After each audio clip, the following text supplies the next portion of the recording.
Hey everyone, welcome to the Assassination of the Primarch Magli Blackice, part of our Sagas of the Shimmering Sea series.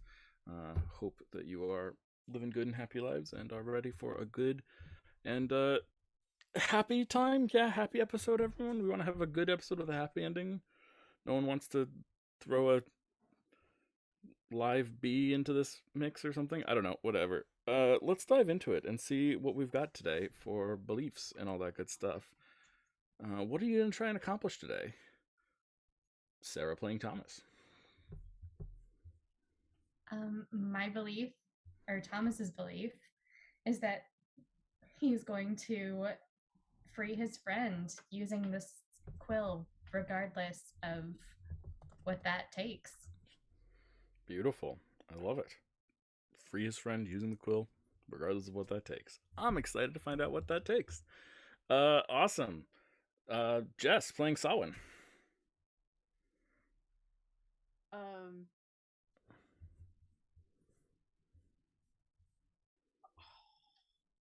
torn because I'm part of me is like I want to keep my beliefs from last week, which is basically finalizing the preparations for mind prison.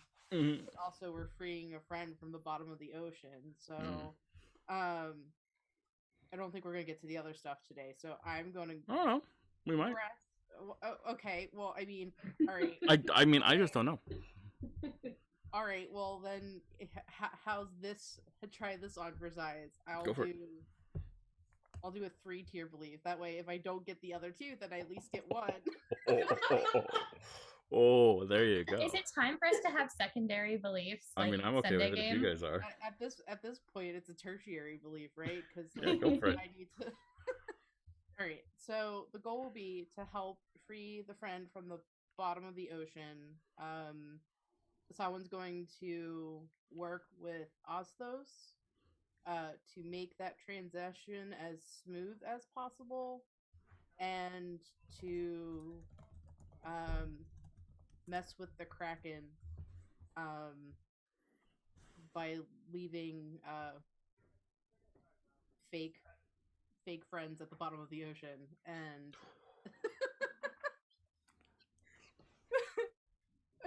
and then once we're done with that, the next item on the to-do list will be to rendezvous with Algernon to get the last piece of my mind puzzle, and then it'll be enacting taking out Aleppo.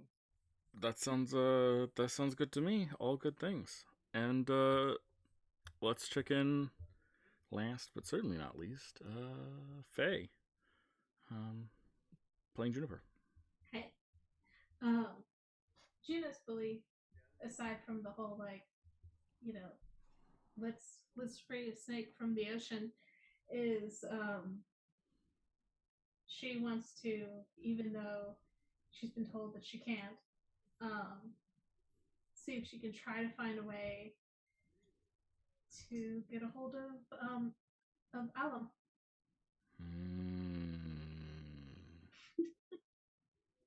Interesting. Uh-oh. Never mind, she wants to make cookies. No, that's a good one. That's a good one. When I say interesting like that, I promise you, it just means that I was not, really, that's the sound that I make that is like, oh, that's predictable. That's of course what they would want to do that you never thought of. Sure. Yeah, cool. Interesting.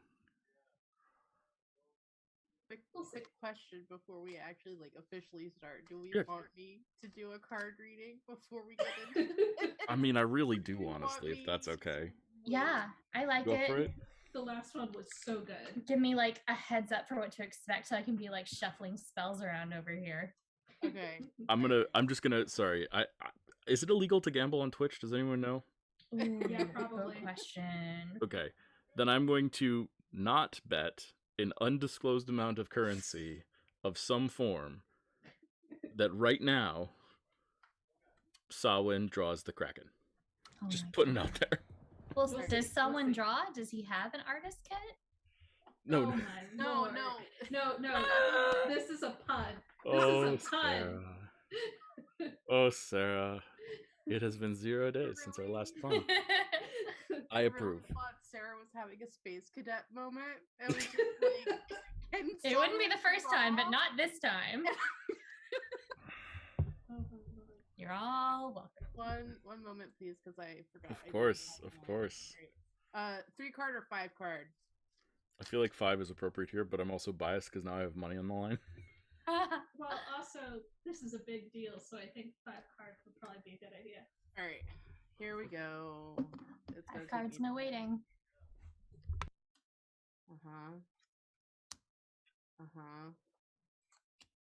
Yep, those are cards, all right.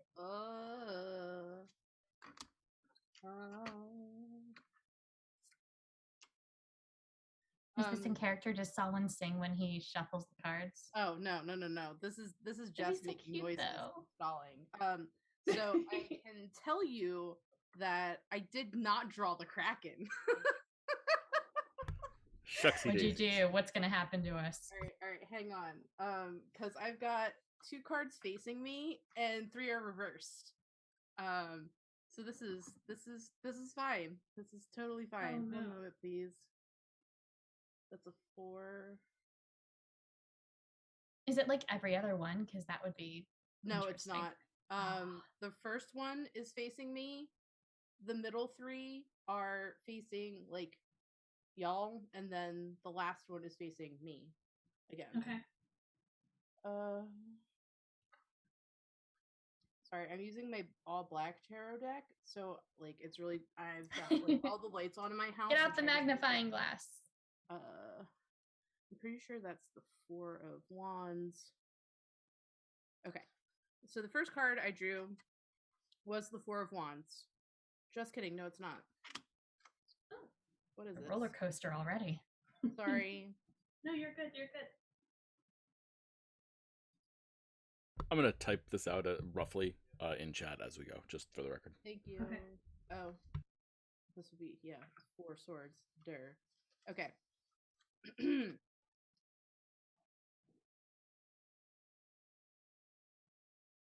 This is weird, but okay.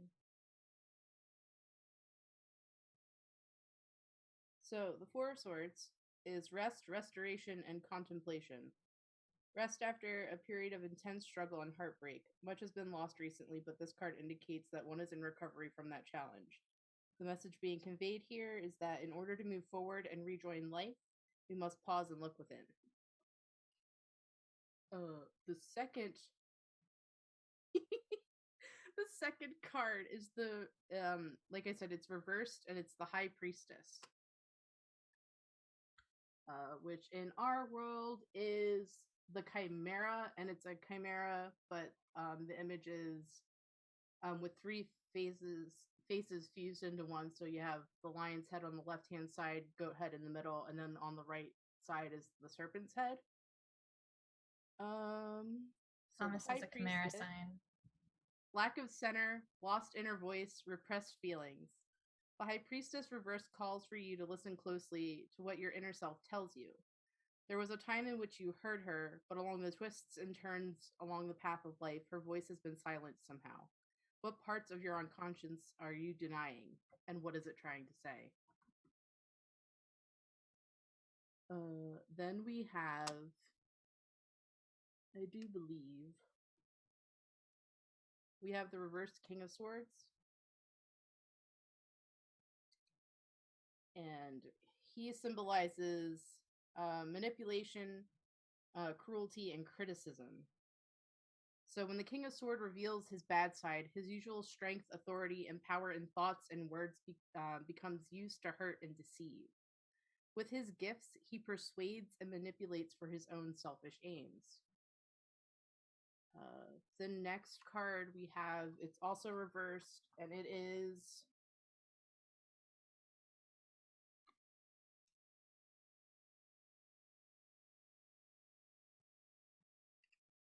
Sorry, it's a 6 of Pentacles. Wait, 6? Yeah, that's 6. I can count. So the 6 of Pentacles, when it's reversed, stands for selfishness, stinginess, and debt. Others find themselves in a time of need, but there is unwillingness to lend support to those that need it most. Alternatively, perhaps you've been giving, but reflect on your intentions for why you do so. What are you trying to gain by such actions? And last, but certainly not least, we finish off with the Queen of Swords. And like I said, she's facing me. So she stands for complexity, perceptiveness, and clear-mindedness. A woman of immense complexity, sometimes considered cold-hearted, but also sharp of mind and wit, independent and possessing great powers of organization and analysis. So that's our bag today, guys.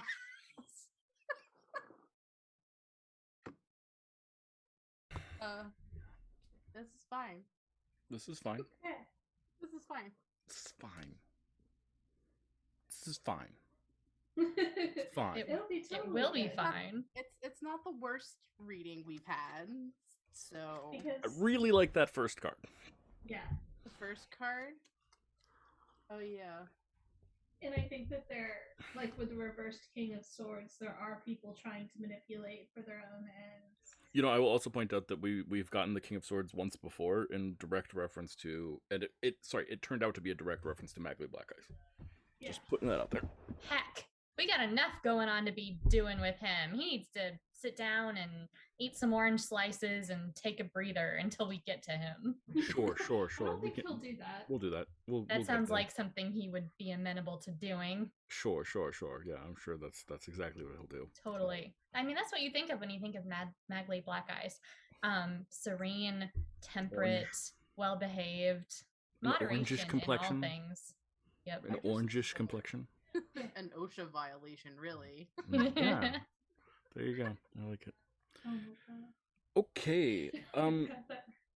So we checked in with Masha Seasworn, she who is sworn to the Z, and asked her and chatted with her a little bit, and she was very impressed with this magical artifact that you have, this quill or pen, but pointed out that it was useless unless you had one of the rarest substances in the world. And then she rescinded a little bit. She said, actually, it's pretty effective as a funnel for power. It's clearly designed for this one substance, and that one substance, also known as star ink, is, of course, particularly valuable and particularly effective and particularly useful because you could literally rewrite the laws of reality with it, which is pretty freaking cool. But, she pointed it could be used for other substances as well, and seemed loath to part with it, but did, out of what she views as a friendship with Samhain, maybe? And y'all ended up outside her place. Oh yeah, her place was being ransacked by guards. I cannot tell you how many guards have been cursed in this story, but I think it's safe to say all of them. And then any that escaped will have to deal with the fact that Masha Seasworn is a vindictive person too, and will probably curse them again. But you guys have left, and you are on the street. And last I heard, there was like a desire to check in with the carts, and then dive on into the deepest parts of the ocean. Is that what's going on here? Awesome. So, someone finds the thread that connects him to Osthos. And Osthos and Samhain, I think what Osthos does, Samhain, is puts palm tree fronds in front of your face that you would think would block your vision, but actually reveal to you connections that exist in the world. Make them these threads that we've been looking at, these threads and connection threads and hooks. And it just makes it so readily apparent to you. Just blatantly obvious. And you see the connection from this quill to your violin. But you also see a thread. It's strong in the sense that it is thick, but it's weakened in the sense that there are literal holes inside of it.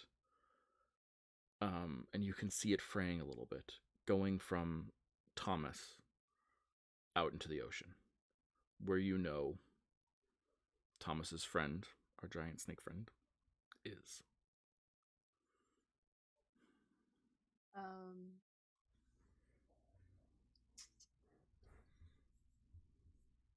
I kind of want to do something, but I don't want to wait for us to like. I know it won't take us long to show up there, but I'd like to do something about the connection for it in the event that something happens on our way to him. Sure. What do you want to do? Can I put my hand on the thread and cast Greater Restoration? Absolutely. So you put your hand on the thread and cast Greater Restoration, and you see it's weird actually, because normally your magic is subtle. It doesn't always have like the most obvious effects, or at least it doesn't have obvious effects like this. You literally see energy that is situated in your lower back flow up your arm and through your hands and go into this thread, and you see the connection tighten a little bit. The threads not rebuild, but start to reconnect a little bit. Thomas, I need you to roll a Constitution saving throw. Oh shit, sorry. You're muted, Sarah.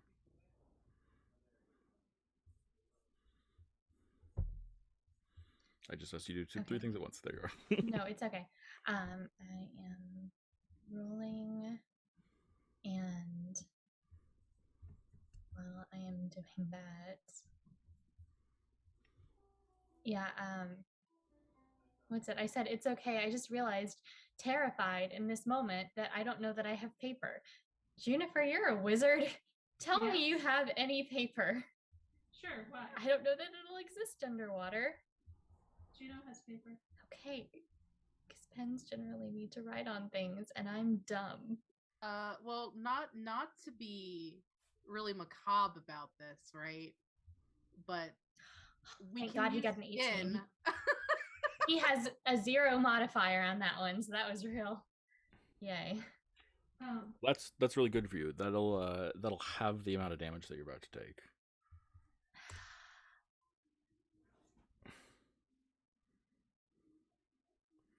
So that's 22 points of necrotic damage.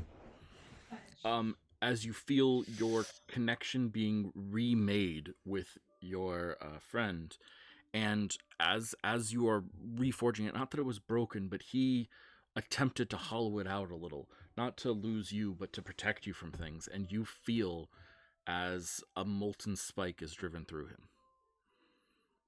And it feels like it's being driven through you. Oh, I'm sorry. It's good. It's all right. The Kraken's there now. We have to do this. Do we want to wait until after the Kraken leaves? I hate to ask this because I have every reason to suspect that Neo will be joining us in just a bit. But normally he would ask Kaz if, if she had any healing at all. But Kaz is at full health, full stats, and has said specifically to me, and I think also to you guys, that while she's not here, use her in the most supportive way possible. Even just a little bit. Yeah. I'm comfortable with that. We'll use Healing Hands and give you 12 hit points. Do I feel good? So now he's down... Wait, what was it? Half of 25... Or half of 45 was 20... 22, so you're down 10 only. 22, so okay. Yeah. Okay. He's still at 40. If the Kraken is there right now, and we can't defeat the Kraken, do we want... I hate to say it, do we want to wait until he's gone? Well, He's being tortured now. There's no reason not to get him out now. Now that we have this, there's no reason. He's done what he did to keep the city at bay, but now that we have ways around that and ways to get him out, I want to do it now. That's fine. Osthos and I have a few tricks up our sleeve, so the bargain I made with Osthos was to defeat the Kraken, and it might be earlier than what I thought to like cash in on this, but it's fine. It needs to be done. So Yeah, it's totally fine. I'm 100% ready. The Kraken's nothing. I mean, we're outside of Prion, and I'm more powerful in Prion, but the Kraken's nothing. Cool. Can we all hear that? Yeah, I think Osthos like appears to you all. And they There's have always been a tree here. Yeah, and they have decided to take a more humanoid form. They don't really look like any particular race that any of you have seen. They're sort of like a very tall goblin, like shorter than a human, but like more goblin in skin tone. And then you've never seen a goblin that was quite this pot-bellied, wearing all sorts of jewelry, the ears pierced in 17 different places, all sorts of different like aspects of it. The hair is like covering a bald spot on the back of the head. It's like long and flowing and luscious locks, and definitely like a very unusual look, and it looks kind of like sand colored. Question. Mm. One we've ever seen, because it's 3 goblins in a trench coat.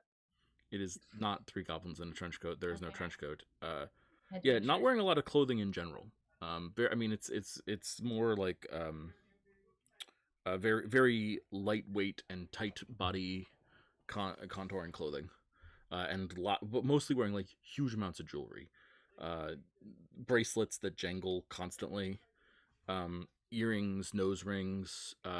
There's an earring that has a strand that connects to a lip piercing in the side of their lip.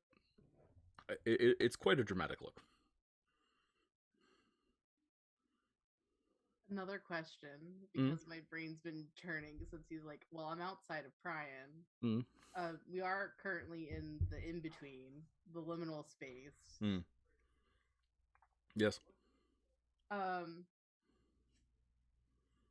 It's gonna sound really silly, but Go for like, what if pocket sand, but we just bring a bit of the desert to the bottom of the ocean, so it's like Prion is here at the bottom of the ocean.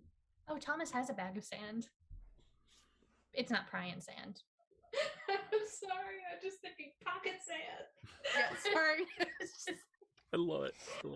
Well, I mean, that's a nice idea, and certainly the metaphor may help empower me. I could probably draw upon a little bit of Priam's power if you did that. I like that, Samhain. That's a nice idea. It's not the same though as being, I mean, you get it. Yeah, I understand. It's not like being home, but I mean, imagine like, I'm not saying that like having someone in the audience isn't helpful to make your show like more exciting, but you know that feeling you get when like there's 100 people and they're all like hanging on your every sound that you emit through that violin of yours and doing all sorts of like beautiful things. It feels empowering. You feel on top of the world. That's the feeling that I get when I'm in Brian. I have all these people. They worship, well, unfortunately they don't worship me directly. They worship this Marilla who then like empowers me or whatever. But nonetheless, the basic principle is still the same. They're basically worshiping me, and it feels good, and it makes me feel more powerful, and then I am more powerful. Okay. It was worth a shot. I mean, on that note, I mean, not to split hairs here or anything, but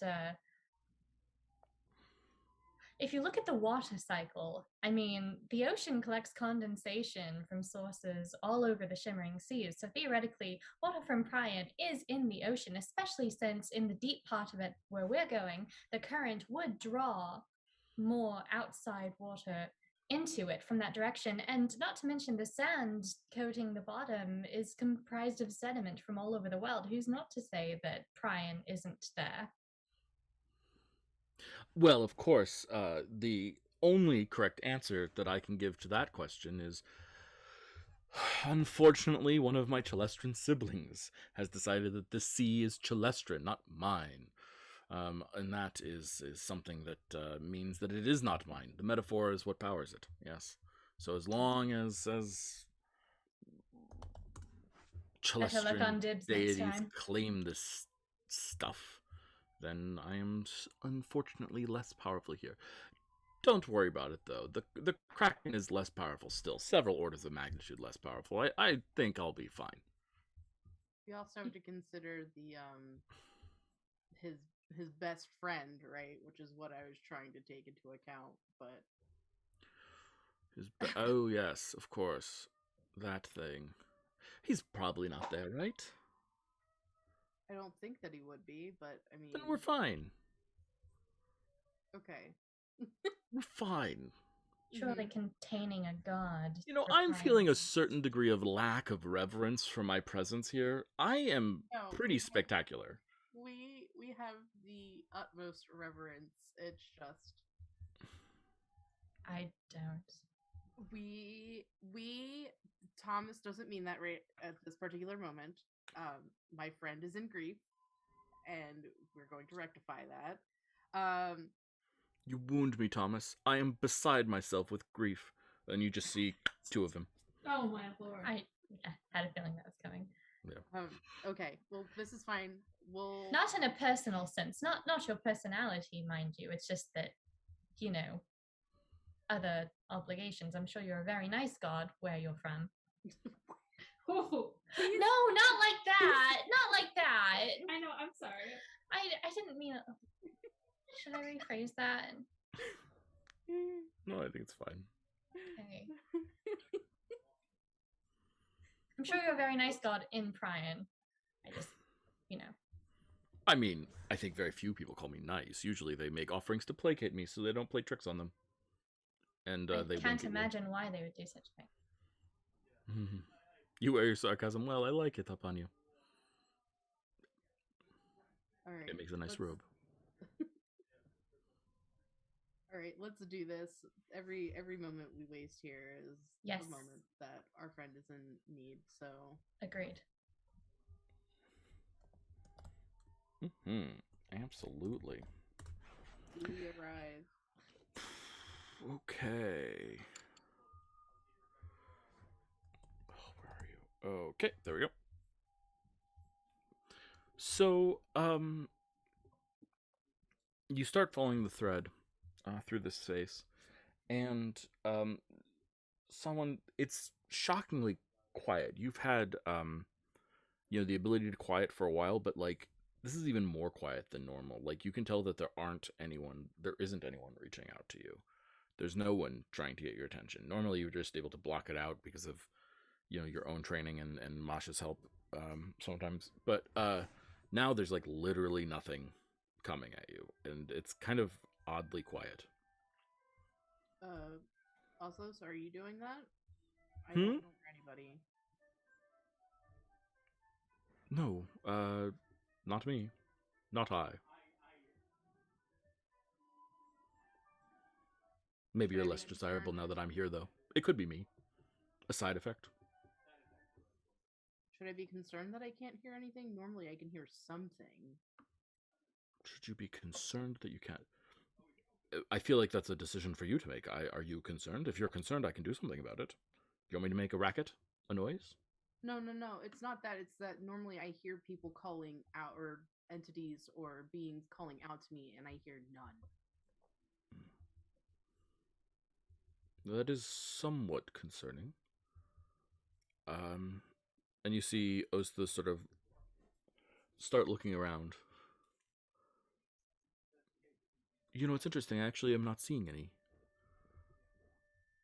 of the lesser entities.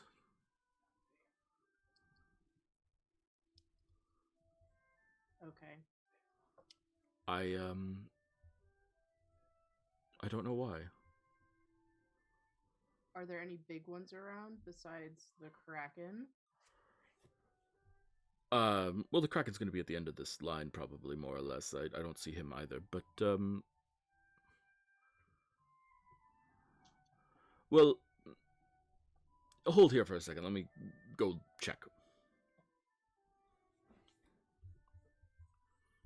And, poofs out of existence. So are we all stuck? No, someone's Well, the no, one doing the moving. someone's driving this It's train. just Salvin. Okay. Yeah. How long is he gone? He's still gone. It's been a minute.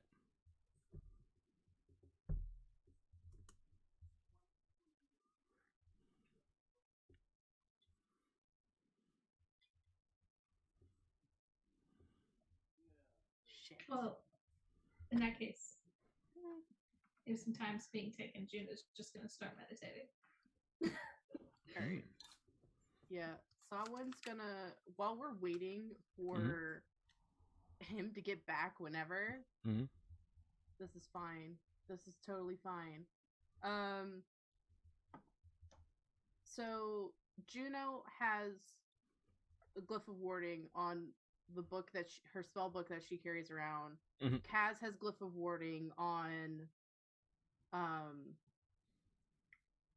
her spear. Yep. I can't remember if I gave Thomas one, but I'm gonna take the time to give Thomas one now. Beautiful. Cheers, thank you. Yeah, so I basically teach you a word, Ibsiblangi. I think I teach you the same word I taught, Juno and Kaz. I think I did family. Mm-hmm. Oh, I love that. And when you say the word, I think I did I do acid damage, Faye? I think it was. Yeah, you did acid damage. Yeah. Yeah, acid damage is the damage of choice. Beautiful. What do you cast it on for Thomas? Thomas, do you have something in particular that would make sense for it to be cast upon?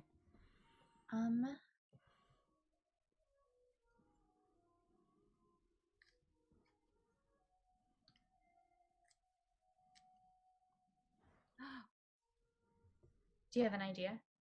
The nudie branch ring. I don't know that it's corporeal enough for that. You could try it. I'm also worried that if we layer the enchantments, it might cancel out what I have from him. All right. Trying to think. Here's this dagger I never use. What are you going? I mean, okay. Yeah, I'll do it on the so let me look through what he's got. I mean, we're playing the sort of game where if you feel like you would have an earring or something, that you could use the earring or a cloak or whatever. Like it's we're casual here. Yeah, that works. I think he's pulling stuff out of his pockets like string. Oh, it got carried away in the current. Oh no, I polluted in the ocean. What's this bar of soap doing in here? It's like half dissolved. Oh god. You have soap in your pocket? Never mind, I don't want to know. It's in his equipment. Yeah. Look, we were on a ship for 2 weeks. It's shaped like a flip-flop. No, it's shaped like a starfish. Or a seahorse with a bow around its neck. Perfect. I don't know. I don't know. I suppose the dagger's as good as anything. Okay. Yeah, so I do it upon the dagger. It'll be acid damage, so it'll be 5d8 acid damage when we release it on a successful or on a failed saving throw from the creature. This is gonna kind of suck because like the Kraken has resistance. I mean, Thomas may not end up using it now. The Kraken has resistances to all the types of damage that this can deal, so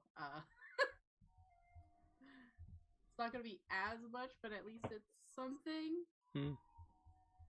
Yeah.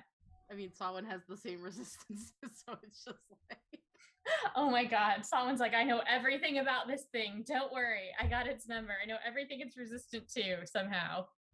Wink. So as you finish casting the spell, you feel the shade of a palm tree over you. Mm-hmm. Yes.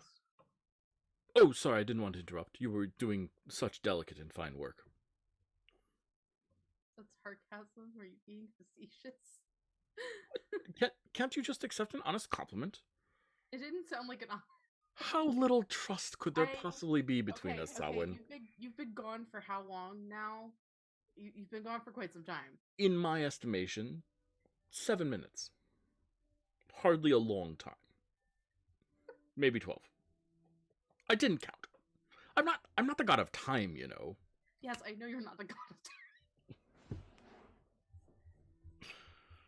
What were you able to find out, my friend? Well, there seems to have been a little bit of an interruption in service. Much of the lesser beings have disappeared. I don't fully know why, but someone is seeming to have done something. But certainly most of the more official and powerful forces are still out there. Sinanar is hanging out. Also, all of my siblings are hanging out and seem good, in good spirits and health. Wait, Oh no. What? Sininar. You mean the one I impersonated a while ago has apparently like showed up to the party? Oh, I mean, only in the most casual sense. They're not really paying attention to anything over here. I know Why? exactly what this is. I mean, What? I meant that like he's in existence at all. Oh, yeah, sure. If you want to call that existence, he's eating a lot Oh, my inside a comfy cave, or Yes. what he thinks of as comfy. Yes. Okay. No, that's what it is. That's what What?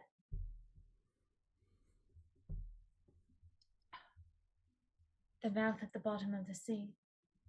It's the mouth at the bottom of the sea? It was supposed to be at the deepest part of the ocean.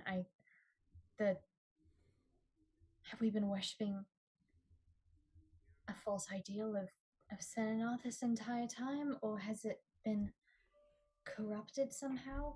I know that when we were in Caprina, that the dwarf, the smith, Fielis, he was trying to feed the souls of the people in the city to that thing. So you think That's why there aren't any minor shades in this area. We're headed towards the bottom of the sea, and it's been devouring everything it can get its hand on. Perhaps that's the only reason why it hasn't branched out further. That's what it is. Okay. But I've made trips to the bottom of the ocean before, and I've always been able to hear something. That is true. I've what? That's true. Sorry, I wanted to clarify that was true. It could be something else that scared them away. They could have not been eaten. Is that better or worse? I don't know. We need to do this, and we need to get out immediately. Okay. All right. Okay. And so you guys continue on your journey. Thomas's head is on a swivel. Like I don't think he comprehends the dreamscape like Solon does, but he's alert now that he's trying to put that observant feat to use. Mm-hmm. Yeah, Wait. absolutely. I have a question. Hmm? Has it been an hour yet? Does Juno still have true sight? Yes, you still have true sight. Okay. Gotcha. Assuming it's true sight's, I believe, concentration. Doesn't say. It just says it lasts an hour. It is not concentration then. Yeah. Okay. Yes, then you definitely still have it. It has been. Let's say we had a conversation. The conversation was like 4 minutes, and then this has been like a 15-20 minute journey. So with a 7-minute halt in it. So yeah, you still got a good 20 minutes on it. Okay. Yeah, gotcha. Okay, I can see into the ethereal plane around us. So if I see anything, Yeah, I guess absolutely. I'll just roll perception if I'm looking. But I think she would keep an eye out. Yeah, absolutely. I think between the two of you, observant, trucing, and then also Sawin being, an expert in the area and having posed this thing out, you guys are well prepared to see anything that might come your way. Nothing seems to. Okay. And when I say nothing seems to, I mean nothing is, because you guys are way too good to be surprised by anything. So I'm not, no bull, just nothing comes your way. So what is the approach when we get towards the end of this? What does that look like? How do we want to actually approach the actual? I mean, at some point we're going to get to the end of this rope, and there's going to be a being there that's trapped at the bottom of the ocean. Um,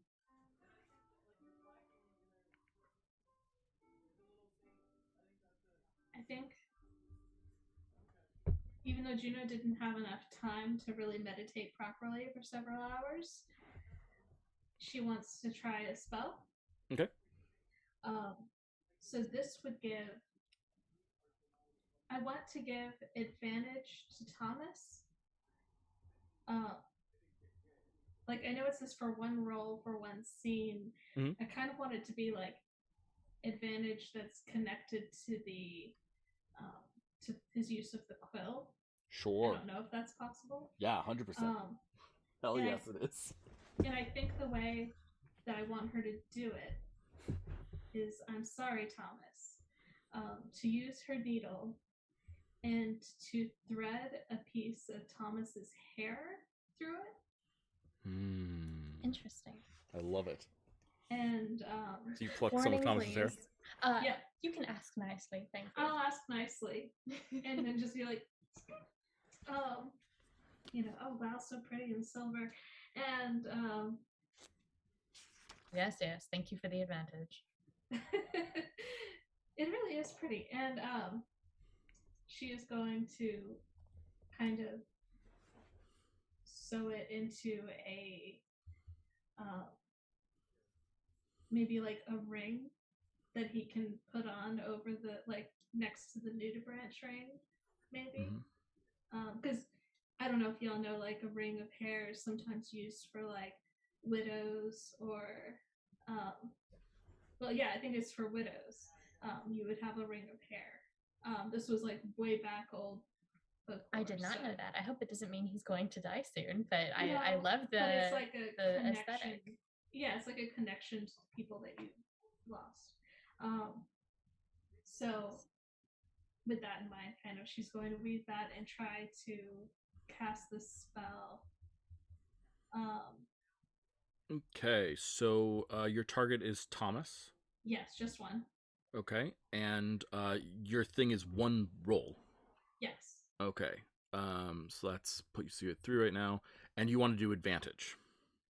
Yes, I want to give him advantage. Okay, so that's 3. That's 4, 5, 6, 7, 8. Okay.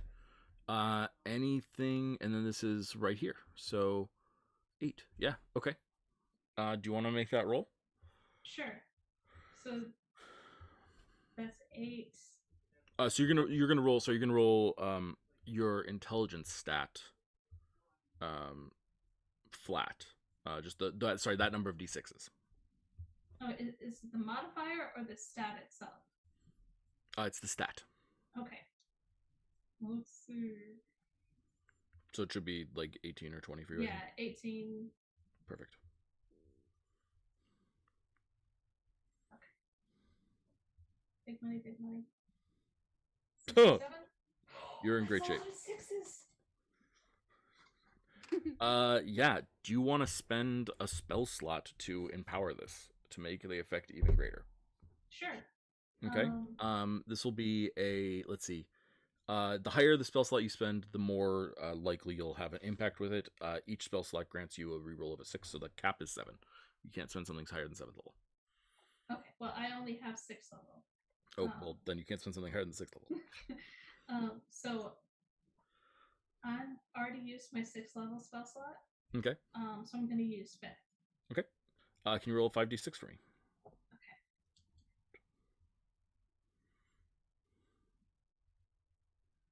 That's a 19. Nice. So you are in great shape. Yeah. Okay, cool. So, why don't you walk me through physically what this looks like when you're doing this? They're kind of like traveling through the water. This is happening, right? Yeah. So I think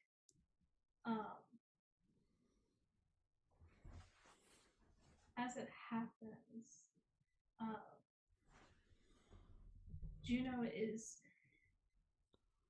using Thomas's hair as a thread to bind something. So she would be binding, I think,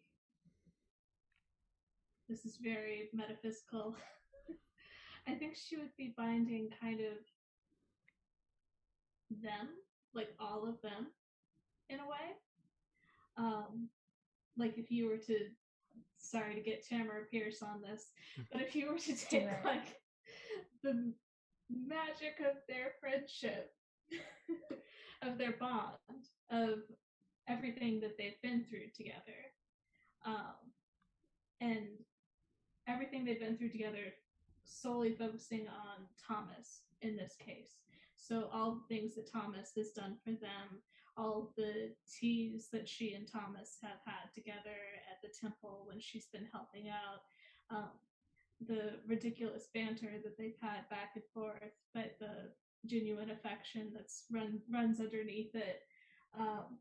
The time that Thomas held her when she was so gravely hurt, and when he tried to protect her with the Ashen One, and all of his kindness and the way that he has kind of touched everybody's lives in this group, and also in the city itself as a whole. And she's going to be weaving the power of that into a ring using Thomas's hair as the binding thread.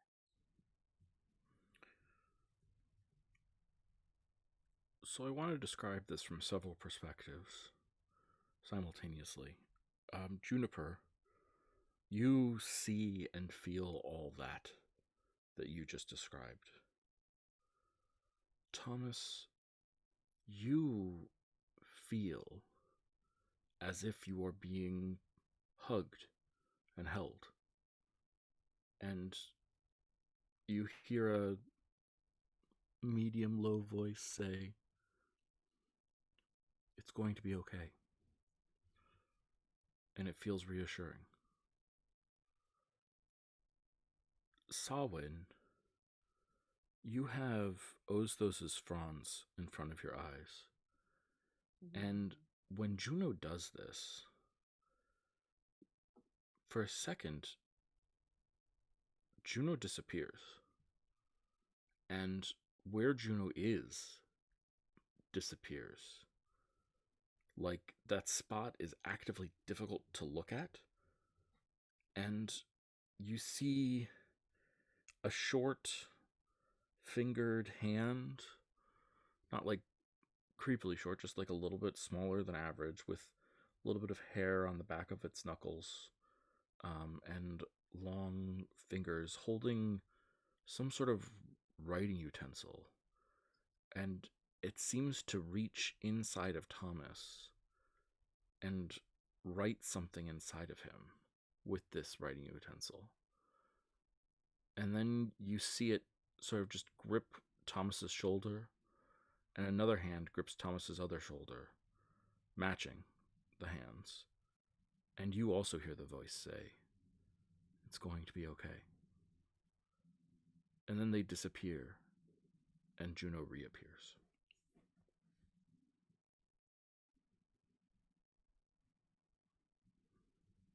Okay. All right. What did the hands look like? They looked human, a little short. They've got hair on the back of them and their knuckles.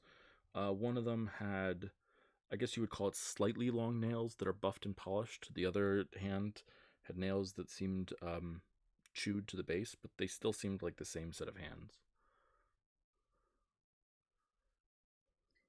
Like 2 hands on the same person? Mm-hmm. Yeah, the right and left hand.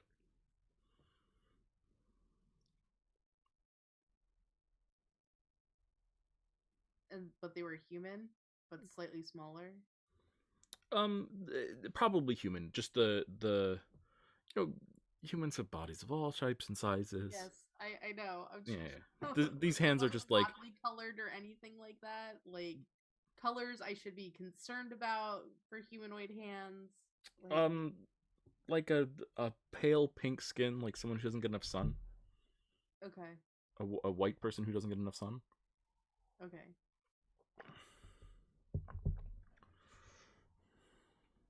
All right, I'm just gonna file that in the. We need to have a talk about where that came from.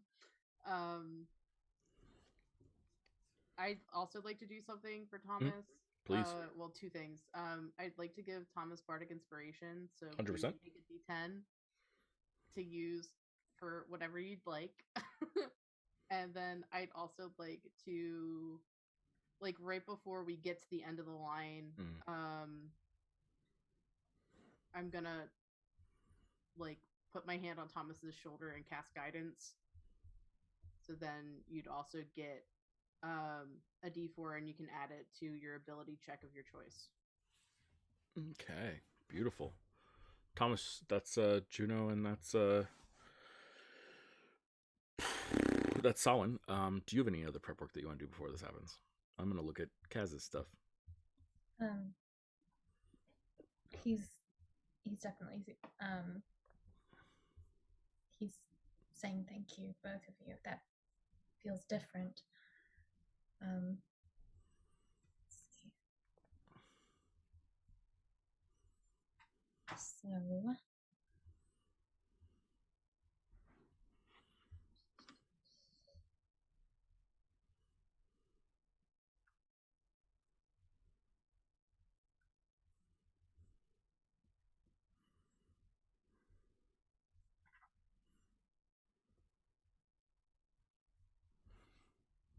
If anyone else wants to look at Kaz's sheet and see if there's anything that she would like to do, I'm comfortable with that too.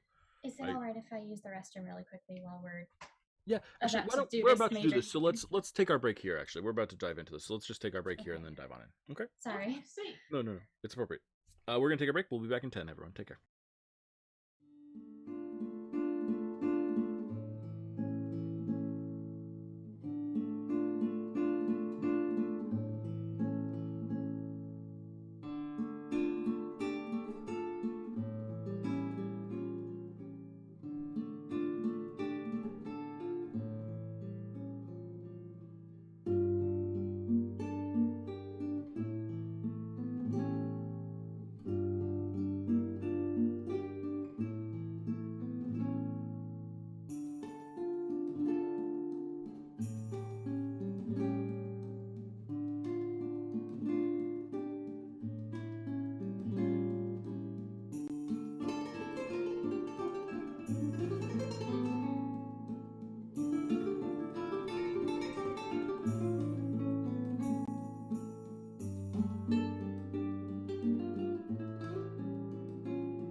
Hello, everyone, and welcome back to the Assassination of Primarch Magli Blackice, part of our Sagas of the Shimmering Sea series. As always, I'd like to take a moment here at the top of the second half of the show to encourage you, yes, you, to look for ways to support people who are less advantaged than you. By virtue of the fact that you are watching this stream, you have some degree of privilege. I don't know exactly your life, but I guarantee you that there are people who could use your help. I think one thing that sometimes trips people up is they think that they always need to help people who are way worse off than them, but sometimes it can just be someone who's just not where you are in life, someone who's slightly behind where you are, someone who's got the new job at your office or something, someone who is struggling in some way, shape, or form, and you can offer them kindly words or advice or thoughts or financial support in many cases is very important. It turns out that we live in a world that is still very heavily dominated by money, and a lot of people need it, particularly those who have been systemically disadvantaged over long periods of time. I'm talking about Black, Indigenous, and other peoples of color, as well as LGBTQIA plus people as well. Look for a way to support these people. The world is fucking rough, and if you can find a way to help someone, then that is you doing a good thing, and I approve. Also, if you are enjoying our content, come check out some of our other shows. We've got 2 shows on Thursdays. That's Thursday morning and Thursday evening. This is the Thursday evening show. You're watching it right now. The Assassination of Primarch Magli Blackice. These people are trying to kill a fascist dictator. What are you trying to do in your free time? And on Thursday mornings, we've got our old school dungeon crawl. We've got a group of people engaging in tomb crawl, looking at various aspects of a tomb that was made to imprison a god and worked for a while, at least to some extent. It's pretty interesting. And then our Sunday game, The Chosen Few, well, they just fled the city and escaped it because they were in big trouble after they got accused of trying to assassinate the Primarch that these guys are supposed to be assassinating. Also, this channel is going to be on hiatus next week. That's this coming Sunday, and the 2 Thursday shows after that, we will be on break, but we will return the following Sunday. That's Sunday, April 11th. We'll be back good as new. From that perspective, we are on the cusp of entering into this scene. Thomas, how are you feeling at this moment? What's going through your mind? I know that he's anxious. He has the quill in hand. I think on and off throughout, the entire time they've had it, he's like had it out and he's been like kind of attuning to it and like turning it over and trying to get familiar with it. And having a hard time not doing this with it and like just messing with it beyond or below what its level of power probably deserves. I think that despite the pain, he was encouraged by Sawan's strengthening of his bond with his friend, encouraged by the fact that it still existed, period, because that's not necessarily something that Sawan or that Thomas can sense. That's Sawan's realm of expertise. He has the nudibranch ring still, and that's been like the major proof that he's been kind of looking to, that they still have that connection. And as they're traveling and his friends, his new friends that he never planned to make at this point in his life, but they all happen to each other anyway, are helping him. He's just like tracing the sigil for Blade Ward again over and over on his palm, trying to feel that connection with his patron and also kind of try to make that a promise.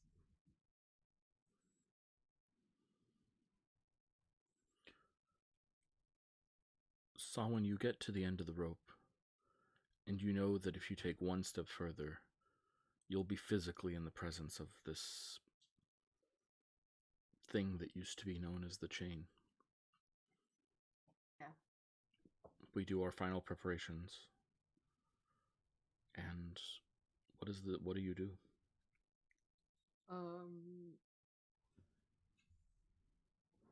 Can I question? Can I only hand out one bardic inspiration at a time? No, you can have all the bardic inspirations out. You can only hand out one per person at a time. Right. Okay. Yeah. So I'm gonna give one to Kaz. Mm-hmm. I'm gonna give one to Juno. Mm-hmm. That's ever. I guess Mercury's hanging out too. But I don't know if one. Mercury already has some advantages against things. He's very little and very fierce. Just to like, because I want us to be as prepared as possible. Mm-hmm. I'm going to. I think I'll just use my last two. Give one to Osthos, and then I'm going to give one to Mercury, and then I'm out of bardic inspiration until I do a Song of Rest. Osthos is like, wow, you kept me in the loop. Why wouldn't I? You know, most people aren't that considerate. You're a very thoughtful individual, Selwyn.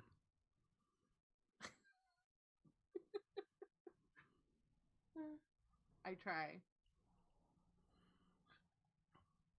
And then I'm gonna have, and Selwyn's gonna have his violin out and ready. Beautiful. Osthos sort of looks around a little bit.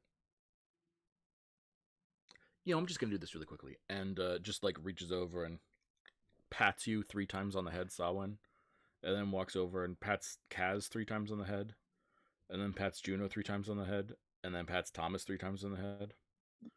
That'll just keep you all from, you know, getting too wet while you're down there. And all the stuff you're carrying. Beneficial, thank you. That's why they pay me the big bucks.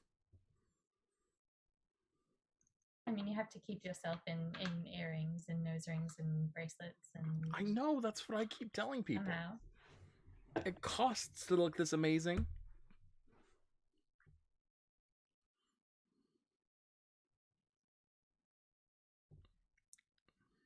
I think Thomas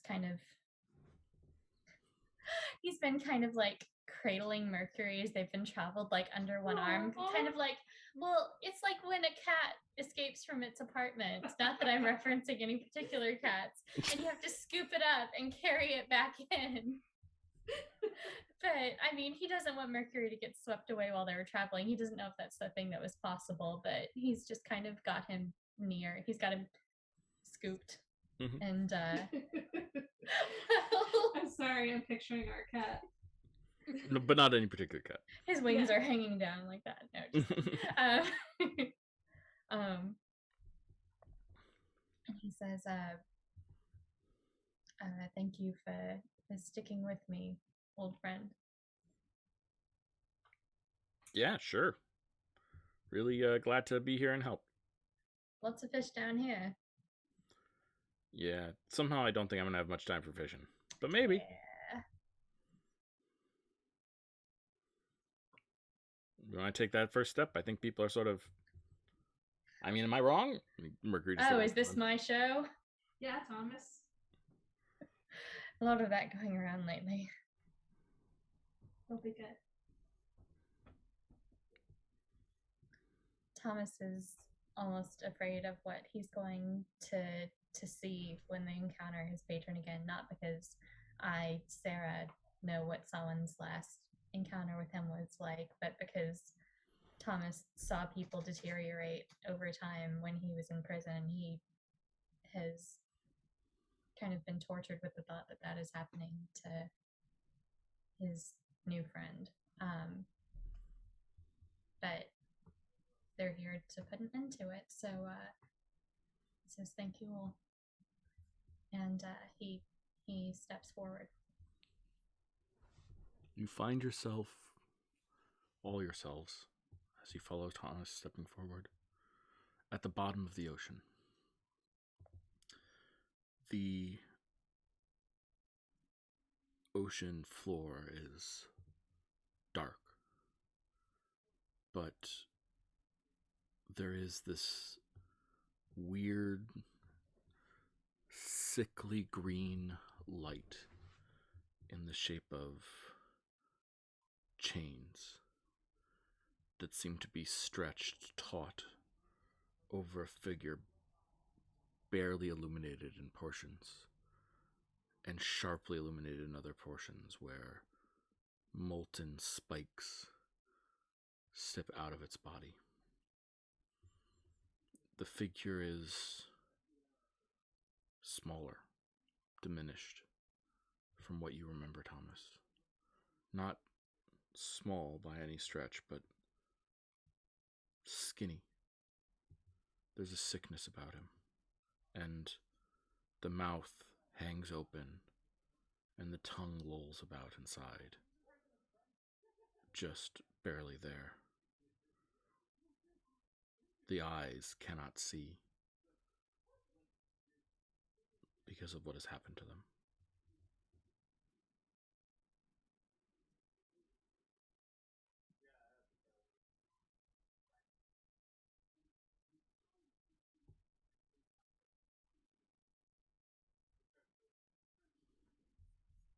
Is anything else in the vicinity?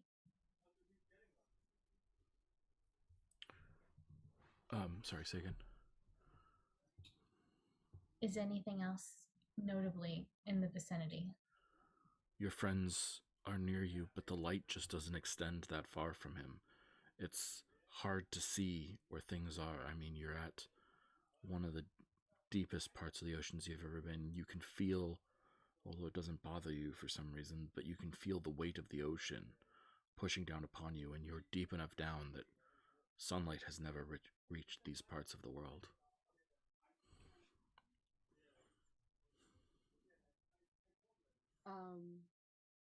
A question. Hmm. I have dark vision because I'm a tiefling, Hmm. and I could see for 60 feet in one direction, basically. Yeah. The scale down here is enormous. It makes it difficult to see very far. The light is really the clearest thing you see. It seems to be that there are rock formations, sort of, if we think of the figures being north of you, although direction is sort of meaningless, but if we think of the figure as being north of you, then the rock formations would be northeast of the figure that you can see. But the light is beyond that too, so hard to tell what's going on with those rock formations. Looking around, you see a couple more of them. Well, we're here. Do you want me to take point? Because I can see. Possibly. Juniper, do you have invisibility still? Yes. Perhaps it would be good for things not to be able to see us. Okay. She's going to cast something. She's going to cast non-detection on her and Thomas. Okay. Because she remembers what the figure that she had spoken to a long time ago said. When she turned invisible, they were able to see her better.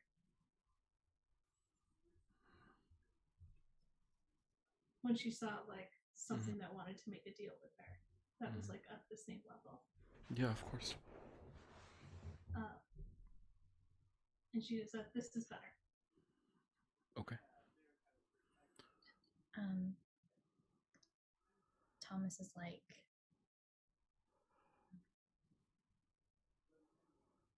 so when you said you can see a little bit. Yeah, I can see well enough.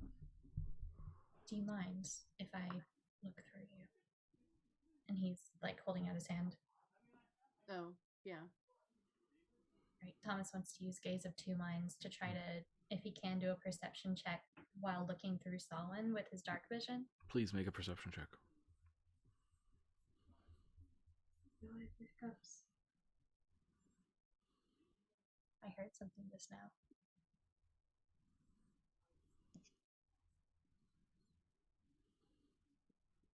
Pay no attention to the person hiccuping behind the curtain.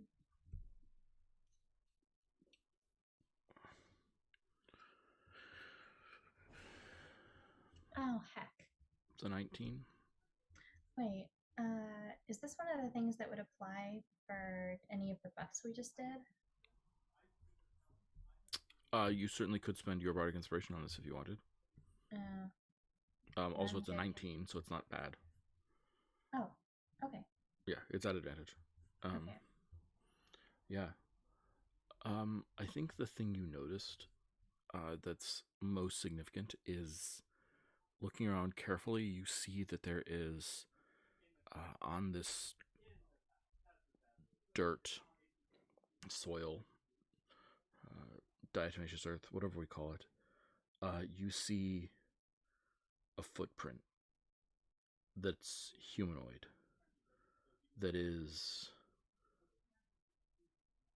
not shod and so big.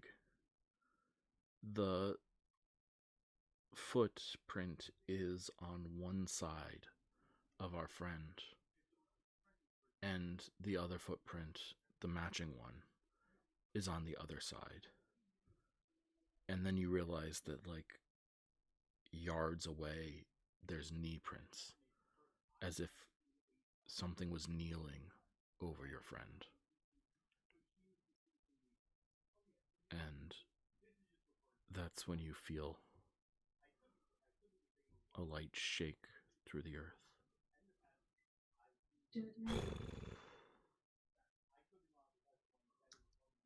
Yeah, he's got the pen out, and he is telepathically to Mercury. He's asking, let Solomon and Juniper know where that thing is. Mercury says, "Aye, boss," and just immediately links to the two of you and says, there's a thing coming. It's coming from the other side, the north. It's coming. Okay. Well, if we gotta do this, we gotta do this quick. So do we want to use Juniper, can I borrow a piece of paper? Yeah, hands it to him.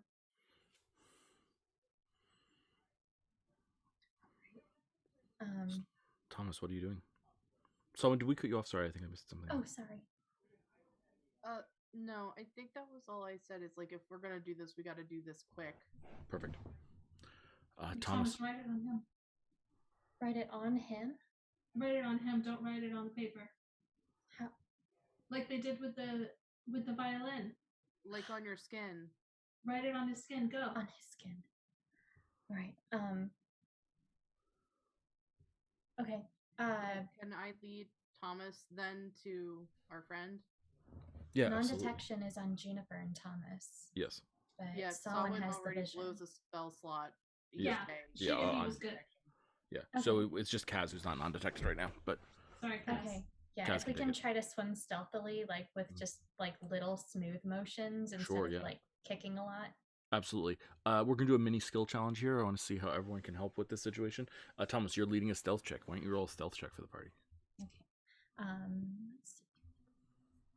And stealth is dexterity, so with haste from Kaz, he would have advantage. Yep. Yes. I'm going to try really hard to remember all of this stuff. If I mess it up, I'm sorry.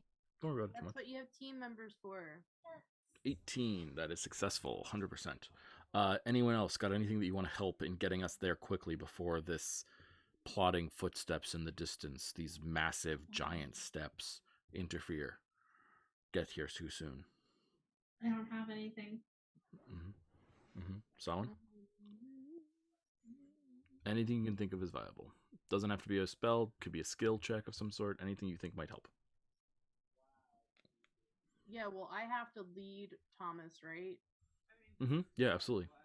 What if Thomas, like, this sounds so weird. Instead of like the Thomas being side by side with me, he grabs onto my tail instead, and we try to make be more hydrodynamic.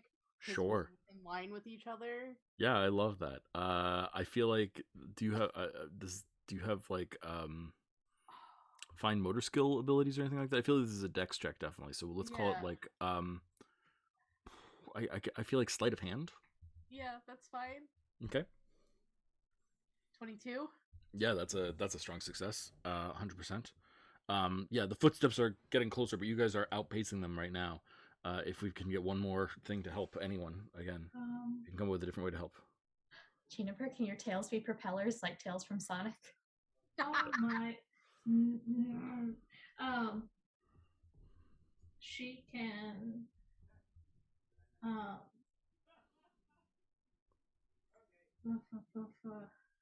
Sorry, I'm trying to think. No worries.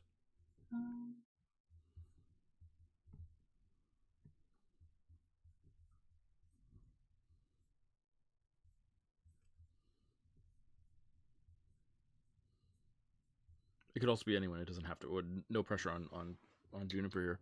Okay. Thomas, if you have another idea. I Or have so. Wall of Force. Okay. Yeah. Oh, you want to use Wall of Force to slow the enemy down? It'll make it obvious that you're here, so it'll no longer be subtle. I'm not saying that that's something you care about, but I just want to be very clear that like it's your guys' call.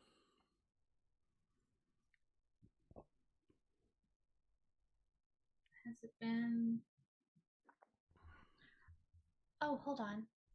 Yeah, I want to cast Gift of the Depths if I can. On because that's everyone in the party gets a swim speed equal to walking Perfect. speed. Excellent. Yeah. So no problem. You guys get there easily and no problem. You're now.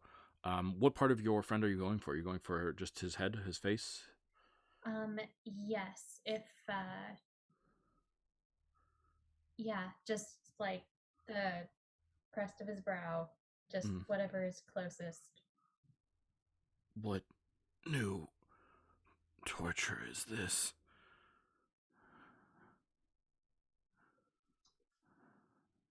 Explain later, Thomas.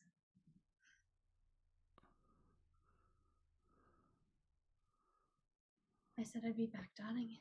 It's going to be all right. And you're fake. There's no way you're real. You must be an illusion.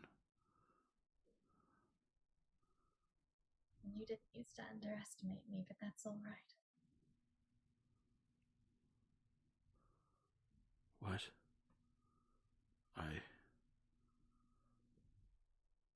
What?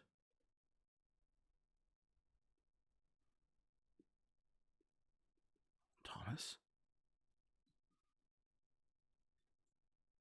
Do you remember that night on the beach when the covering came down? Yes. Well, just do what you did then and just try to relax and breathe, all right? He's coming. I can sense him. You have to get out of here. We'll go together. What do you do, Thomas? He takes out the quill and at Juniper's suggestion, because he definitely trusts her guidance when it comes to magical interplanar issues. He's going to try to write underwater with this magical quill over his right brow, Azad Aegis.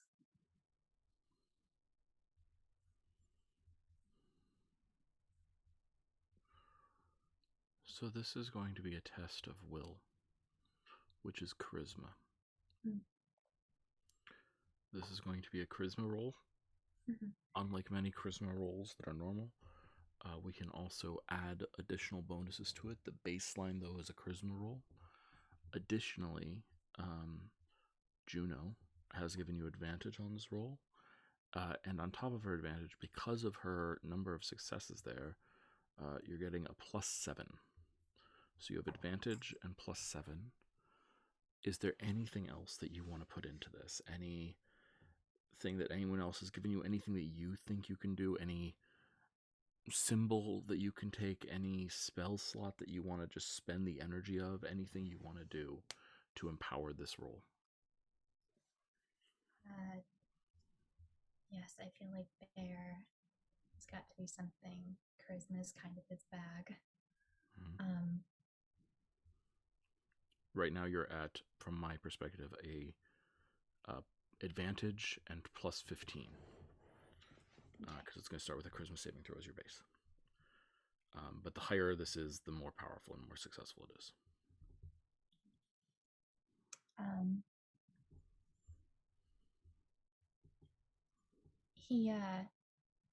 The charm person spell can be resisted, and he doesn't want to scare him because he's already not too certain about Thomas's veracity there. But he's going to, as far as I know, there's not, the description for Gaze of Two Minds doesn't have, how often it can be used. Yeah, it's just a touch and perceive. So it feels like, is that something that I could try? Yeah. Okay. He concentrates on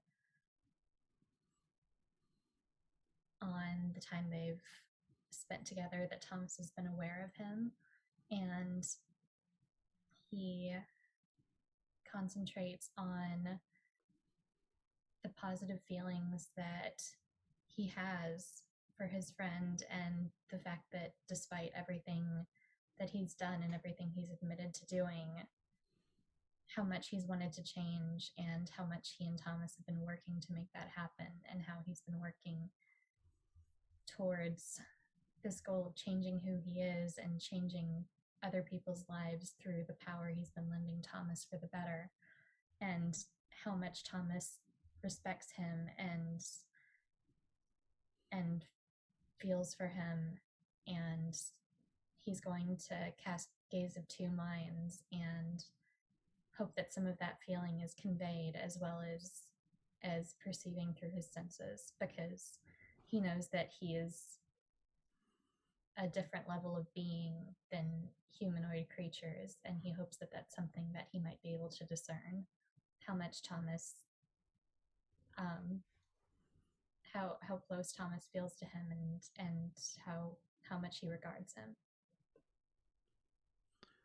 You connect with him and go blind, and your sense of smell is heightened, but right now you cannot see. You smell yourself, which is interesting, and some part of you senses the approach of the Kraken, and your bond with him allows you to feel and sense even more than that. You sense so much guilt, so much self-doubt, so much pain for having imprisoned people for so long.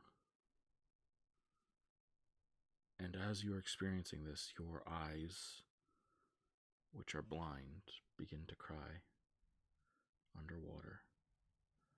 And I want to flash to the rest of our team. Guys, Thomas is doing what needs to be done. And that's where Thomas's attention is and needs to be. But you guys can sense the Kraken coming. You can feel the weight of the footsteps getting closer. What do you want to do to help hold him off?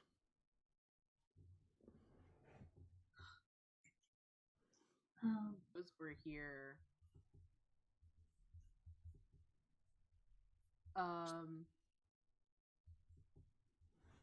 I think this is the point maybe where I throw up forbiddance. Perfect. To keep him, so like I want to have forbiddance start at the end of Azad, basically. Mm-hmm. And like encompass us, because it's 40,000 square feet of force. It's huge. So you're locking down this portion of the ocean to prevent people from calling for help or getting away, preventing people from escaping. And then I would also like to, so at the end of like the forbiddance, I'd also like to, so I used up my 6th level spell slot. I'm going to use up, I don't know if, so question. So let's see. I'd like to reinforce the forbiddance with my wall of force. 100%, yeah. At the end, and so it'll basically be, I can form it into a dome or a sphere with a radius up to 10 feet, or I can shape a flat surface up to 10. Yeah, I'm gonna do the 10-foot by 10-foot panels at the far end.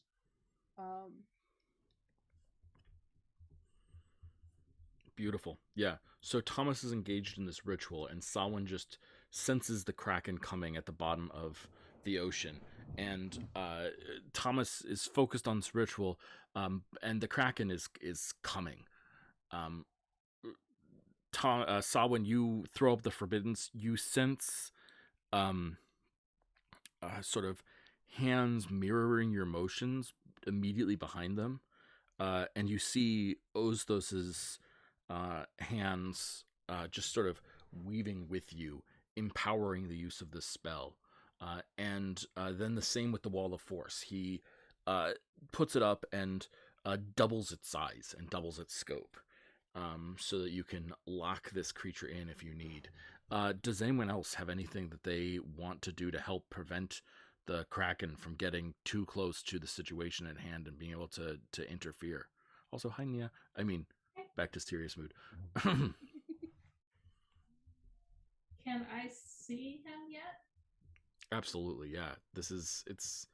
I think that Thomas has started to glow and give off this bright, radiant light. Translucence. We can see Thomas's eyes have faded entirely, and the look is a little vacant as Thomas is focused inside, but he himself is giving off the light of many. I mean, he's almost giving off like a form of moonlight. It almost seems.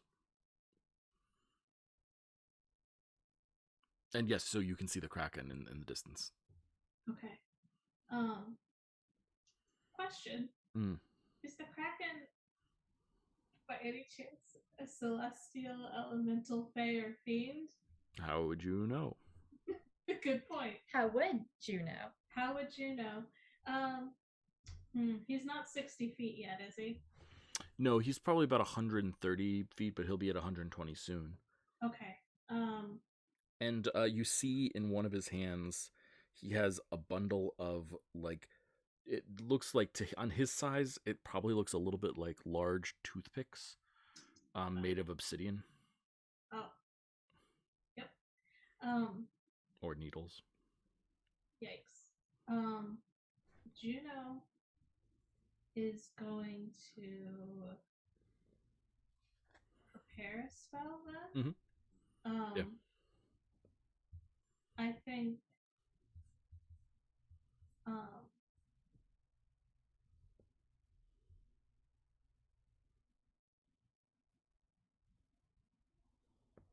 she is going to, sorry, I'm checking how far everything is. I think she's going to prepare banishment. Beautiful. I love it. Okay. Kaz, I know I'm tossing you in here, but do you have any thoughts? Yeah, I'm trying to figure out what I would do. So I am here. Cool. Yes. You've been very protective. You've used your healing abilities. Specifically, you use the whatever the action one, your racial one, healing hands, on Thomas, and I think you may have cast something else on Thomas too. I was making. Okay. Yeah. So Mia, we decided we were going to use haste on Thomas because Thomas got hit for a bunch of damage. So we wanted to boost the AC and give the bonus to, or advantage on Dex saving throws. So that's all that we've used thus far. That's fine. So you've got everything else left at your disposal. Okay. So I have one less 3rd level slot. Okay, I wouldn't be asking this if I wasn't just showing up. Yeah, but, sure, go for it. do you all need me to focus more on defensive, or should I heal someone?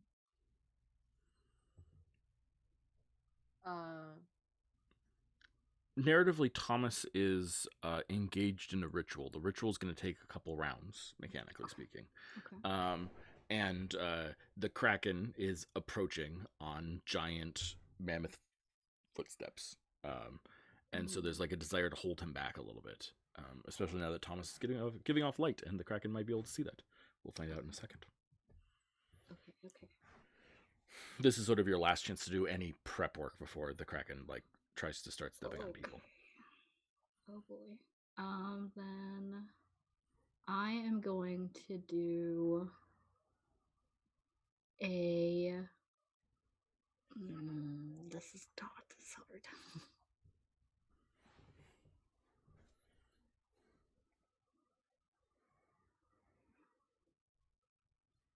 And we don't know what type of creature.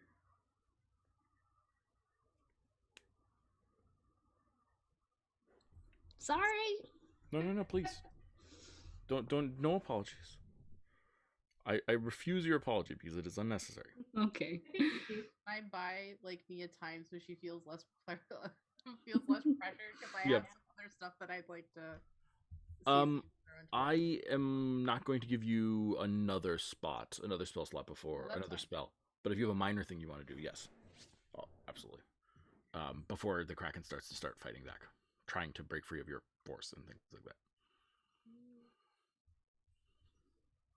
Before this had happened, would I have had a chance to do a divine sense? You certainly would have, yeah. Okay. Did I get anything from that? What's your range on divine sense? Unfortunately. Oh, you're right. 60 feet. Yeah, it's still 130 feet away. So walking towards you quickly. Okay. Well, this is a gamble, but as all things are, I'm going to cast Magic Circle. Centered on Thomas. Oh, beautiful. I love it. I love it. So Thomas is inside a magic circle. You feel Thomas inside that circle, this sort of glow and radiant effervescence as you are sitting there. You can't see anything, but everything feels more together, more right, more accurate, and you feel a degree of confidence that you hadn't before. We're going to give you another +5 on your roll in addition to the +10 that you're in. So you're at +30 right now when we get to this roll. And at this point, the Kraken, Thomas. All right. 2 things. One, does that mean I don't have haste anymore since that was a concentration? Oh, is Magic Circle also concentration? I'm not sure. It is not. Okay. So you're good. Awesome. And also, can I sneak in one minor note to Mercury before Go I for started it, yeah, this? please. Okay. He would have. I would have wanted him to ask Mercury before he started all of this to be help the others if you can.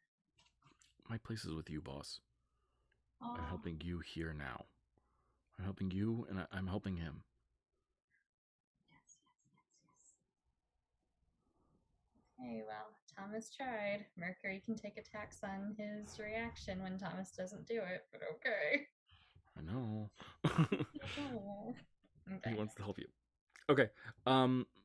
So the Kraken opens its big mouth. Hey, what is this? What are you? And then we see him literally walk into a wall of force and bump his head physically. And he starts trying to feel it, and he can't see it, and he's trying to feel it, and he just I notice this says to you, someone, it was my trick. I made it invisible. And and the Kraken just sort of pulls his hand back and smacks into the wall of force. I think as he does, you feel the force of the punch. It doesn't hurt you, but you feel your spell get smacked, whatever you imagine that feels like. And he pulls his hand back, and he does it again, and he does it a third time.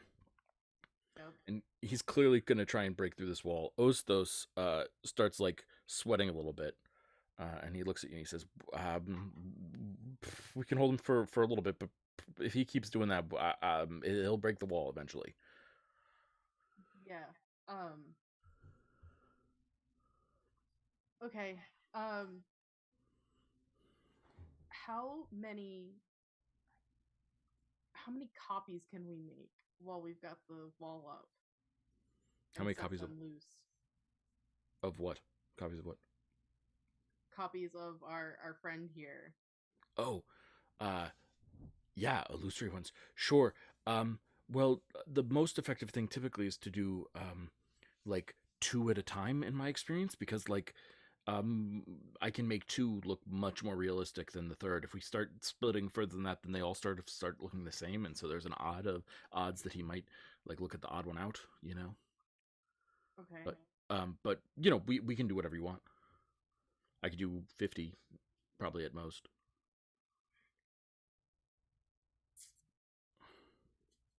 All right. I'm gonna think on that, because we're not really in a position where I feel like we can just like let 2 loose, because it's not clear yet that Azad is free yet from the bond, so we're gonna wait on that.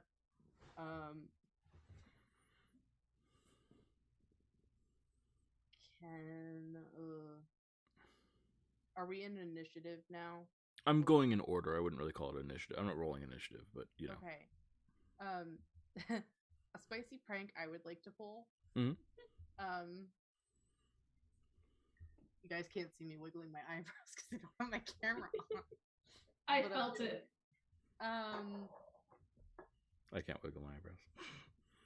So,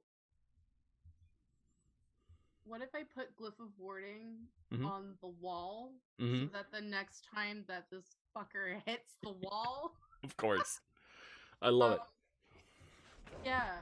Okay. Can I do that at... So, like, I understand Glyph of Warding. It's like, if you do it at a higher...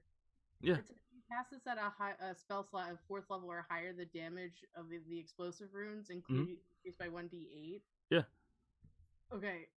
I'm gonna use a 4th level spot. And we're gonna do... It doesn't really matter. It doesn't matter because he's a lot of resistance. That's true. Acid is good. Acid is probably your best bet. Yeah, so I'll do acid, so it'll be 68 acid damage when he beats the wall the next time, and I'm just gonna keep doing that until I run out of spell slots. Okay. Sarah, do you have anything that you want to do? Does Thomas have anything that he wants to do to empower the ritual? I think he might. I think he might have exhausted what he can use. He's not really prepared for a lot of metaphysical meddling. Sure, but it's also like just it's you and what you want to offer here. Right. Okay.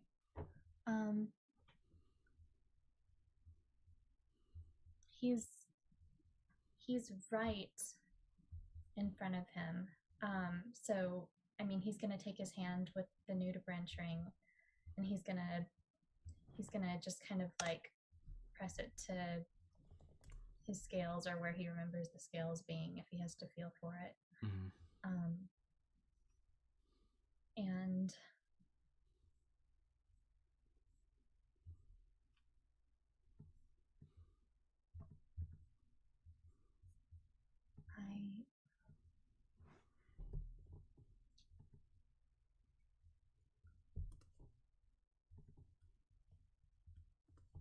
so sorry, I'm thinking.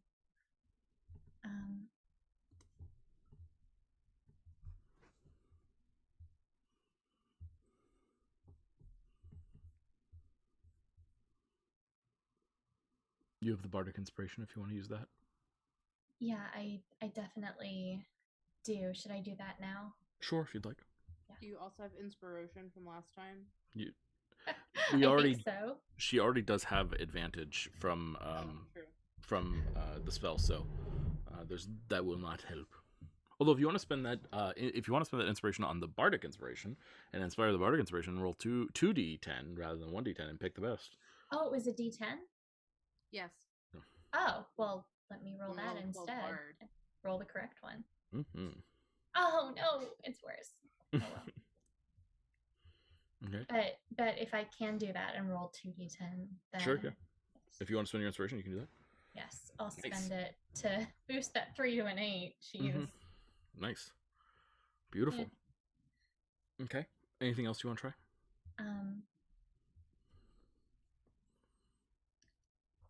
I mean, he can cast. I mean, if they're already. Thomas doesn't know they're glowing. Mm-hmm.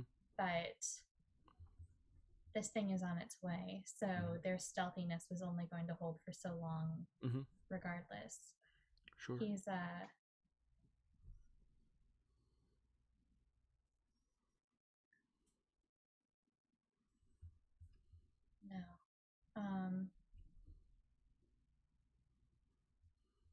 no, never mind. Yeah, I think that's all I have for him right now. He's just he's trying to keep contact with the ring, like against his brow, and just I think he might be talking to him kind of quietly. What are you saying?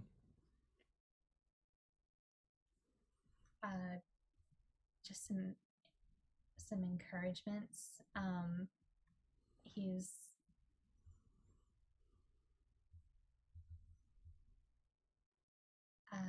I think he's saying just silly stuff considering the situation that they're in. He's saying, it's been lonely with no one to talk to. I'll be glad when you're home. I'm used to just speaking into the air because you've been there with me underneath my skin, and I, not that Mercury isn't a great conversationalist, but I've missed you terribly, and I think the first thing we're going to have to do when you're home is we're going to have to take an afternoon and just walk by the docks and just really enjoy being out in the sun, because it's so terribly cold down here, and I can't wait to warm you up again. And just pleasant, encouraging stuff. Can you please roll an insight to check for me? Interesting. 20. Beautiful. I'll give you an additional +3 on the roll. And you feel a surge of energy come from sort of an unexpected direction. You feel just this energy pulsing through you, coming, and you realize that it's like there's some claws digging into your shoulders that you can feel, and Mercury is just pouring raw magical energy through you to help support you in this. And can you please roll for me a d12?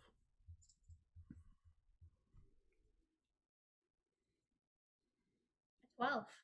Wow. That's wonderful. Kaz, this barrier is being smacked by this creature. It's coming at it full speed. Yeah, there's not much I can do to strengthen that short of... Yeah, I'm saving my last 3rd level slot for the worst possible scenario.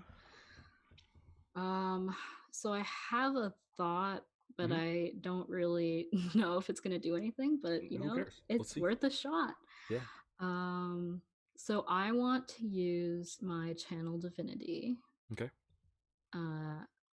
This works without me hitting, right? Yes, it does. Abjure enemy. What does abjure enemy do? So I am going to present my necklace and speak my holy words and see if I can... I'll just put the description here. Wisdom saving throw, unless it's immune to being frightened. Disadvantage, or disadvantage if they're fiend or undead. Cool. What's your DC? Yeah, pretty low. That's a 16. You're happy to call it low. So here's the deal. This creature is immune to being frightened by mortals, but it is not immune to being frightened by higher powers.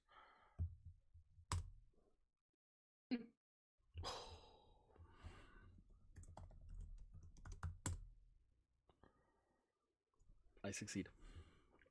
Nuts. Okay, excellent. Juniper, anything that you want to do, or just keep focusing on that spell? Shoot.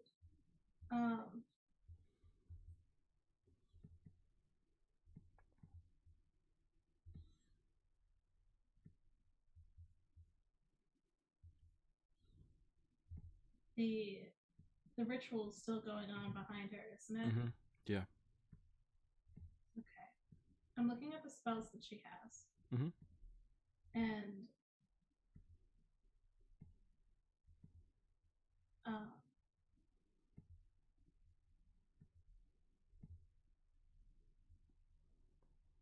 think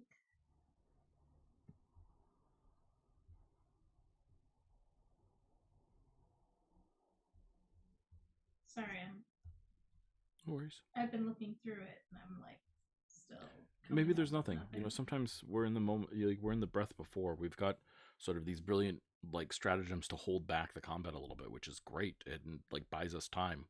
But maybe there's nothing else to be done, and that's perfectly reasonable. Yeah. Yeah. That seems reasonable. She doesn't have anything yet. Yeah, so just holding the spell. The Kraken punches the wall again, this time met with a blast of exploding force. Can you roll that damage for me, please? Jess. As acid pours into its flesh. What was it? 68 acid damage. Yeah. 26. Nice. Yeah, absolutely.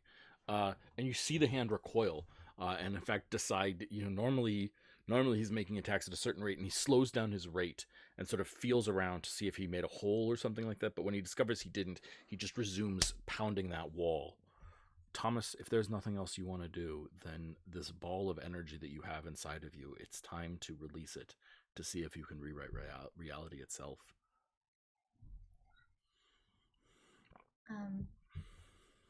I think just before he does,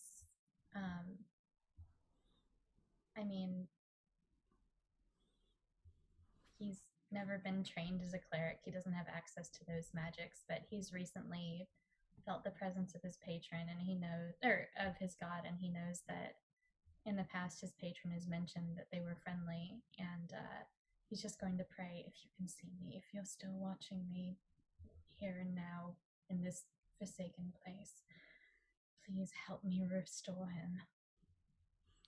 Can you roll a religion check at advantage, please?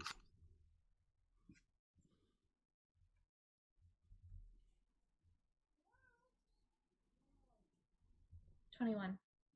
Yeah, that'll be another +4. Beautiful. Do you want to release the energy and try and heal your patron? Free him? Yes. The roll right now, as I have it stacked, is 1d20 plus 51. Oh my god. You also have advantage at this from Juno, so if you just want to roll 2d20. I was wondering if it was any particular kind of roll, yes. Technically, it's a charisma saving throw, so anything that affects charisma saving throws, this is added to. If Kaz what kind of charisma saving throw? What? What kind of charisma saving throw? What do you mean, what kind of charisma saving throw? It is not against anything, so it's not normal. This is more a test of your will and strength, fortitude. Kaz is actually within 10 feet of you. Is that fair to say, Kaz? Yeah, so actually that's going to be 1d20 plus 58. Okay. But again, it's at advantage because of Juno. Oh, never mind. I was thinking about something that's passive. But never mind. Okay. All right.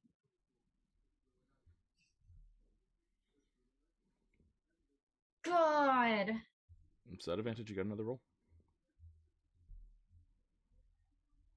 Oh, Yes. That's a 76. Yeah? Did I do the math wrong? 19 plus 58? What is 19 plus 58? It's like 19 this plus pencil and I'll find out. 77. I did do the math wrong. Not by enough to matter, though. You hear a voice, and it just sort of enters into your skull, something that you'd never heard before, but you just hear a voice that says, "What is his name? Speak it. Speak it now if this is what you wish to change." Azad Aegis. And you feel the energy sink into your patron. And as you see this, the chains that have bound him just sink through him and fall to the earth. And you hear the Kraken look on in like shock and confusion and just scream, "No!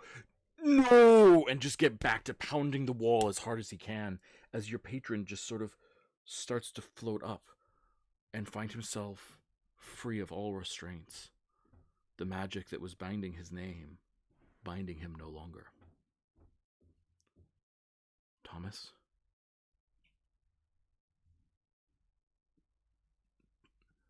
You... What did you do?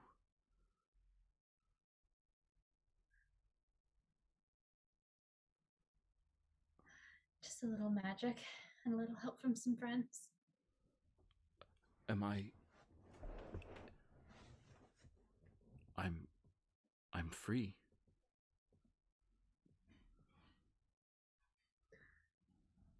Thomas is like swimming after him where he's floated, just like trying to keep contact with him. He's like, "You're all right. You're going to be all right." I'm more than all right. I'm free, and I'm with you. And you feel as like the length of his body just wraps around you. And he kind of squeezes Mercury into you a little bit with this long snake-like tail. The serpent is free. You see, of course, in the background of this scene, we see this mad giant just pounding against the wall angrily, but the light that Thomas was giving off is fading, and the rest of your companions have done a really good job of holding him off. What do you guys want to do?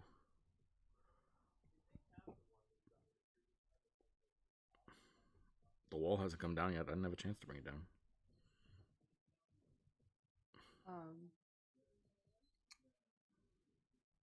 I, for one, want to be a petty bitch. Go for it. Do it.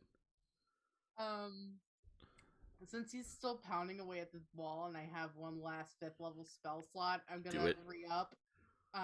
So that'll be, what, 7? Mm-hmm. Yep, that's 78. You want to just roll it? He's gonna trigger it. He's not smart enough to not trigger it. And then I'd also like Osthos to like get ready to prepare 2 versions. Mm-hmm. Yeah, Osthos is gonna say, "Ooh, are we being petty?" And then empower your spell. He's gonna spend one of his resources to double the damage. Oh shit. So that's now 14d8. Oh, I'll just roll another.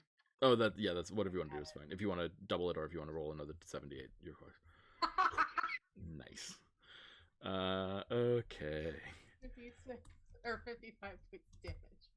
Yeah. So the force of this explosion is so big that this hand, like, he punches into the wall and it explodes so fast that like his hand like literally blows backwards, and his hand is so big and heavy that it literally pulls his body with him, and he like spins in the water and like falls down into the dirt, like landing on his stomach because the force of this blast was so strong, and he like grunts, "Ugh!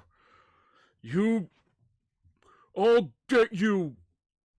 Chain, I'm gonna get you! Not for... Is he, like as a, Mm-hmm. like, casual aside, Mm-hmm. Is the Kraken bleeding at all? Yeah. I think from his knuckles. Oh no. Oh, Hell yes. solid. Hell yes. I'm gonna cast... Do it. Yeah, I'm gonna cast Greater Invisibility on myself. Oh, fuck yes. Okay. And can I have that pen? Can I have the quill? How far away am I from them? Yeah, you're not that far. Maybe 30 feet, 40 feet. Toss it. No, don't toss it. Don't toss it. No, Someone's he's gonna try to come- like wiggle Mercury free. He's gonna be like, he's gonna launch Mercury with the quill. Like, Yeah. No. And Mercury sails through the water over to where Samhain was. Dope. Now with Mage Hand, if I Okay. get to the edge of the wall, Mhm. can I have Mage Hand go through the wall, swipe his knuckles, Yeah. and then bring it back to me? Yeah. Yeah. Of course. Yeah. Okay. Yeah. So are you trying to hide that you are doing this from Ostos, or do you not care? Ostos is a little distracted at this moment because Ostos is doing the illusions right now, but Yeah, I would like to hide it from Oslos. Mhm. yeah, then I need you to roll a deception check against those insight. Oh my Okay. god, oh my god, oh my god. did you already use the bardic inspiration you gave yourself? I forget. Nope. I can't use bardic inspiration on myself. Oh. That's the thing about bards is I'm here to boost other people. I cannot boost myself unless I was a College of Valor bard, in which case I could. But because I am not a College of Valor bard, I cannot boost myself. Roll your deception check. Deception check. What is this? 19? Yeah. Ostos seems to be focused on creating the illusions. And you swipe some blood of the Kraken. Dope. I'm gonna take it off my mage hand. I'm gonna put it in a bottle and be like, Save I'm it for gonna later. pack the pen. I'm gonna pack the pen away, the quill away. You guys are skedaddling, I presume? What does this mean for Racy though? Like, He's about I a mean, month's you're walk out, relatively we far away from established. AC. It took him a long time to walk across the bottom of the ocean, it turns out. He's not actively siphoning power from Azad. I'm gonna have to get used to saying his name anymore. Yeah, he's going to be weaker because he's not drawing the power from Azad, as we said before. So, okay. Yeah. We should fight when we're ready. I think we've wasted a lot. Well, no, we've used a lot of magic. We should go. Yeah. You going to get us out of here, someone? Yeah, I'll get us out of here. And we'll set loose the copies. Wait, Oh, Thomas yeah, is like, that's the other thing I want to do. Since I cast Greater Invisibility on myself, I want to do it on Azad. Actually, Azad neglects the spell. He turns it down, and then instead reforms the snake tattoo upon Thomas. His body disappearing. His hug ow. actually is like squeezing into Thomas, and as he does, he turns himself into the tattoo upon Thomas's body once more, dissipating and hiding within Thomas's very self. Okay. And yeah, Ostos finishes and he says, "This is some pretty good work, if I do say so myself. Run along." And he like shoos Azad Aegis, the illusions of Azad Aegis, into their own directions, fleeing as fast as they can. And you see that there's little like copies of your team with them as well. Cool. Now, Do we look shall dashing? we away? Yeah. Do we look dashing? You look like yourself. So, Thomas, do you look dashing? Yes. Well then, yeah, you look fucking spectacular then. Okay, and Samhain, you get us out of here. Yes, I do. Absolutely. And you guys enter back into our ethereal dimension of some sort and make your way back to Ray C. Cool. Cool. Cool, cool, cool. Cool. Okay. Well, now that we're back, we've got a little bit more time. We have successfully finished a plotline, but let's jump in and launch a couple others while we're here.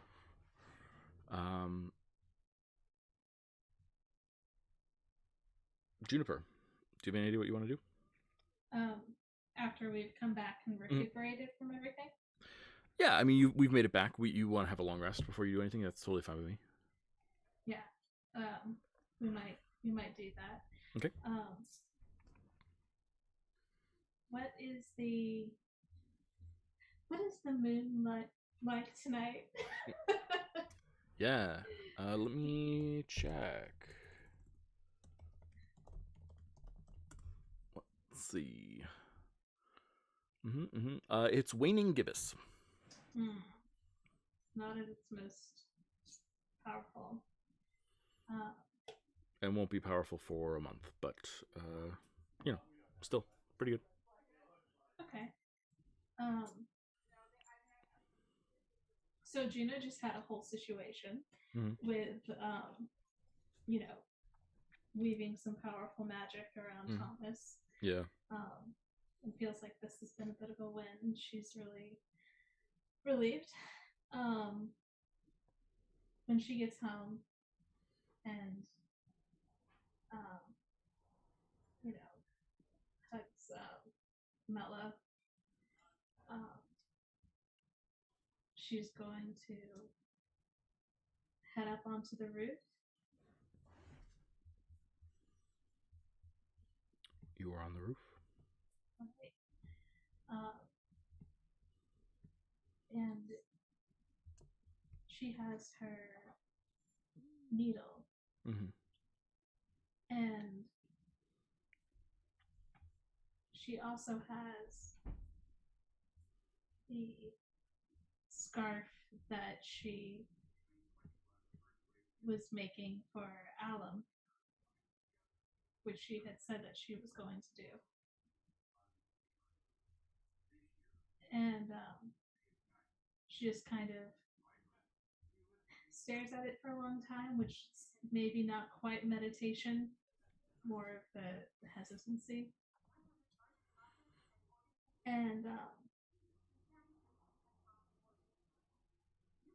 she is going to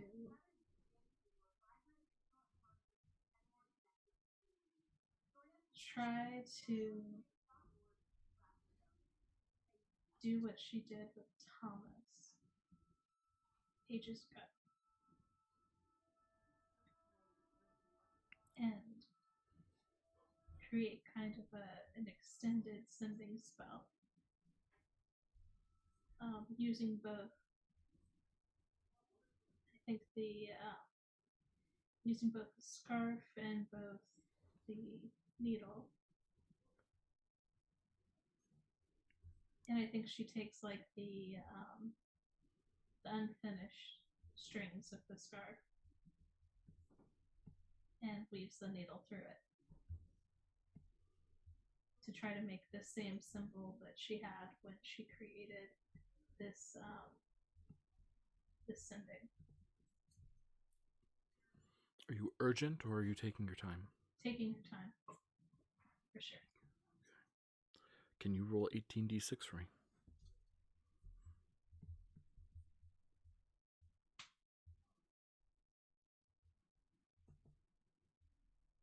With 66, that's a lot of 4s and 5s.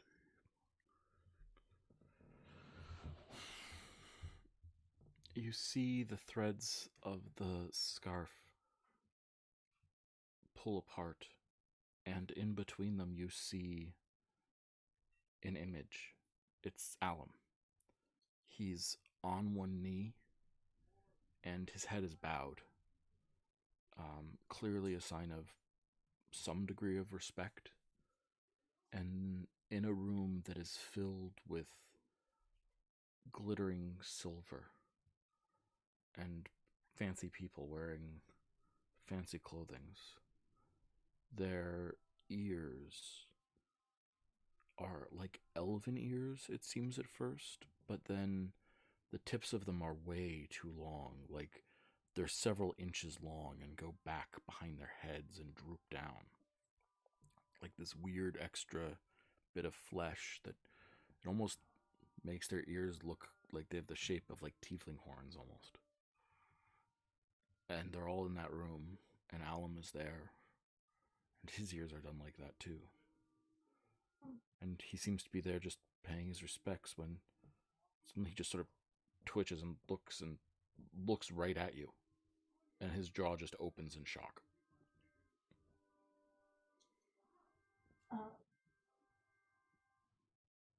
Does anyone else look right at No. her? No. He does this thing where he like kind of like awkwardly starts scooting. He's not getting up off his knee and walking. He's like scooting along the floor towards you a little bit. And he looks, and again, he kind of whispers under his breath, what are you doing here? I'm not here exactly. Oh. Well, I can be if you want to. No. This would be a very bad place for hi. Hi. Hi. It's okay, don't panic.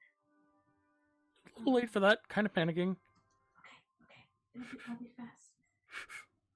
Okay. Yeah, go. Okay. I just wanted you to know. I didn't know this would work.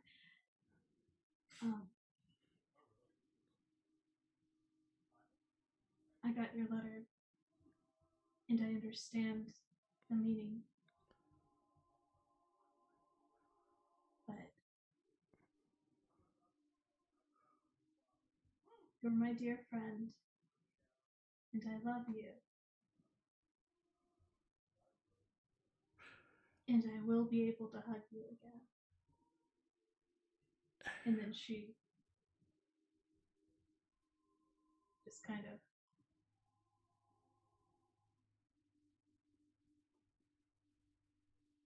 I think he was going to say something. She'll stop. I love you too. And suddenly there's like a round of applause in the room behind you guys. And the people who are on their knees all seem to rise. And he sort of rises with them. And he looks and he says, is this more of your intent magic? This stuff isn't supposed to work. Yeah, it is. It does. Wow, that's real useful. Magic doesn't work in this room at all. That's some real useful stuff. You are, yeah, I'm really sorry. This is, fuck.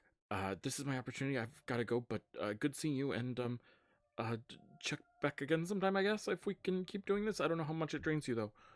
And he starts, like, I'll probably be exhausted. walking away very quickly. Okay, she's going to close the spell before anyone notices. Mm-hmm. Absolutely. Beautiful. Nia, you haven't been here in a while. Does Cass have something that she wants to do? Yeah, I really don't know right now. No pressure. Yeah, could you come back to me? Of course. Sawin. Yeah.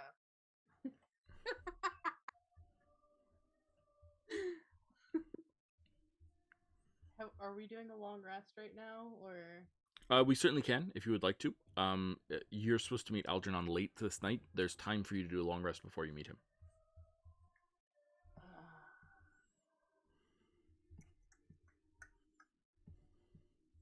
No, that's okay. I'll go meet him as I am. Okay.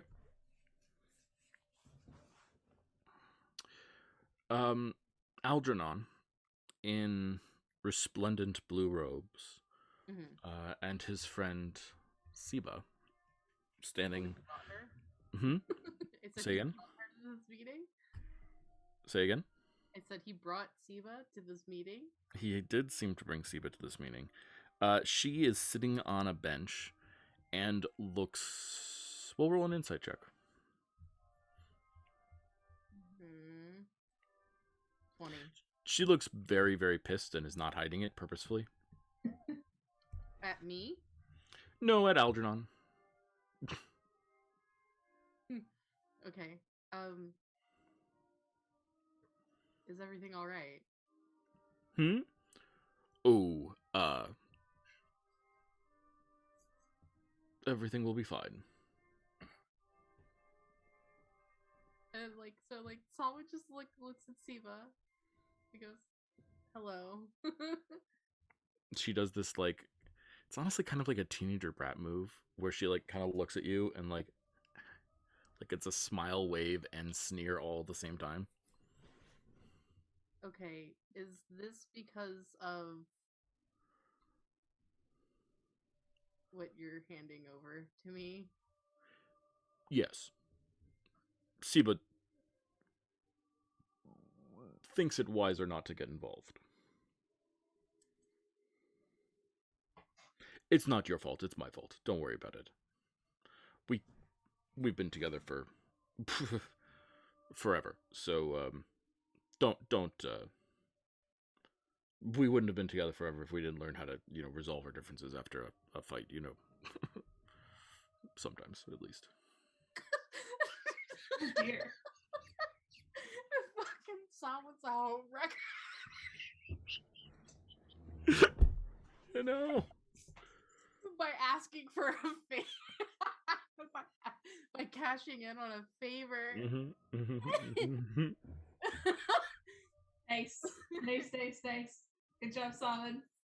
Well, Sawa's just gonna look at Siva and go, if it makes a difference, I mean, never mind. I'm probably gonna. This is Jess. I'm probably gonna make it worse. You have something to say? Going.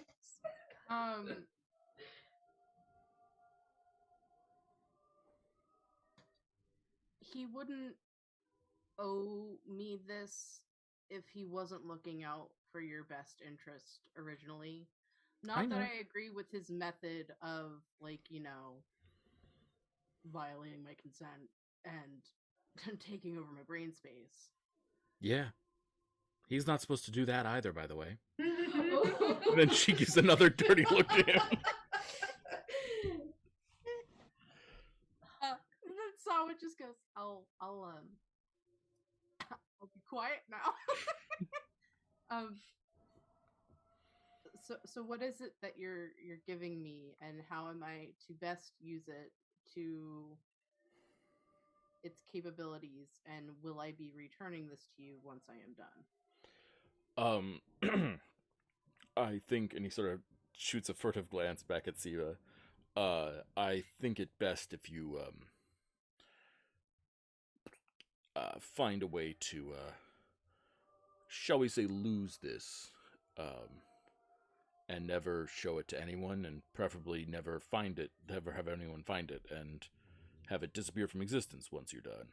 Have you ever seen something like this? And he reaches inside his cloak and pulls out a it's a very weird look. It looks like it's a sapphire, except it's purple. And it's been very carefully crafted in a way that no sapphire literally can be crafted. It looks a little bit, just for an external reference, it looks a little bit like the Parthenon. It's just got columns and a roof above it, and it's very clearly designed to be a cage. Have you ever seen anything like this? Can I look at it with my basically my second sight? Mm. Is it in the dream space sort of Sure, yeah, absolutely. Yeah. So you look at it in the second sight space, and it looks like chains almost. Yeah, no, I And can't. I want you to roll I want you to roll an Arcana check while you're in the second sight space. Okay. Do I get anything to this, or is it just straight? I think it's straight. You can spend your inspiration if you want. Yeah, I'd like to do that, because... 17? You immediately, as you look into second space, I don't even think it takes a second. You immediately, it looks like chains and it has a different look, but you immediately get the exact same vibe that you got from the goldfish bowl that was containing Yemis. Oh, well, I've seen this. Oh, really? They're well, they're quite rare, you know. Yeah, so, are we, like, in a private enough space for this conversation? Sure. And he casually waves an arm and a door appears next to you. Yeah, I think that might be best. He opens the door for you and you see, like, the door is going nowhere in reality, but of course he opens the door and there's, like, a full building in there. Siba stands up and she, like, pulls out a nail file and starts filing her nails and walks in. Yeah, so, like, once the door is closed, I don't bring this up to make it your business, but the reason why I know, or, like, that I'm saying I've seen this is because there's a lich that has trapped the Celestian god Yemis, not the child, but the fish The version. god of community, yes, of course. Well, yeah, I had to be clear about which one I was talking about because... Sure. I'm going to presume that when you...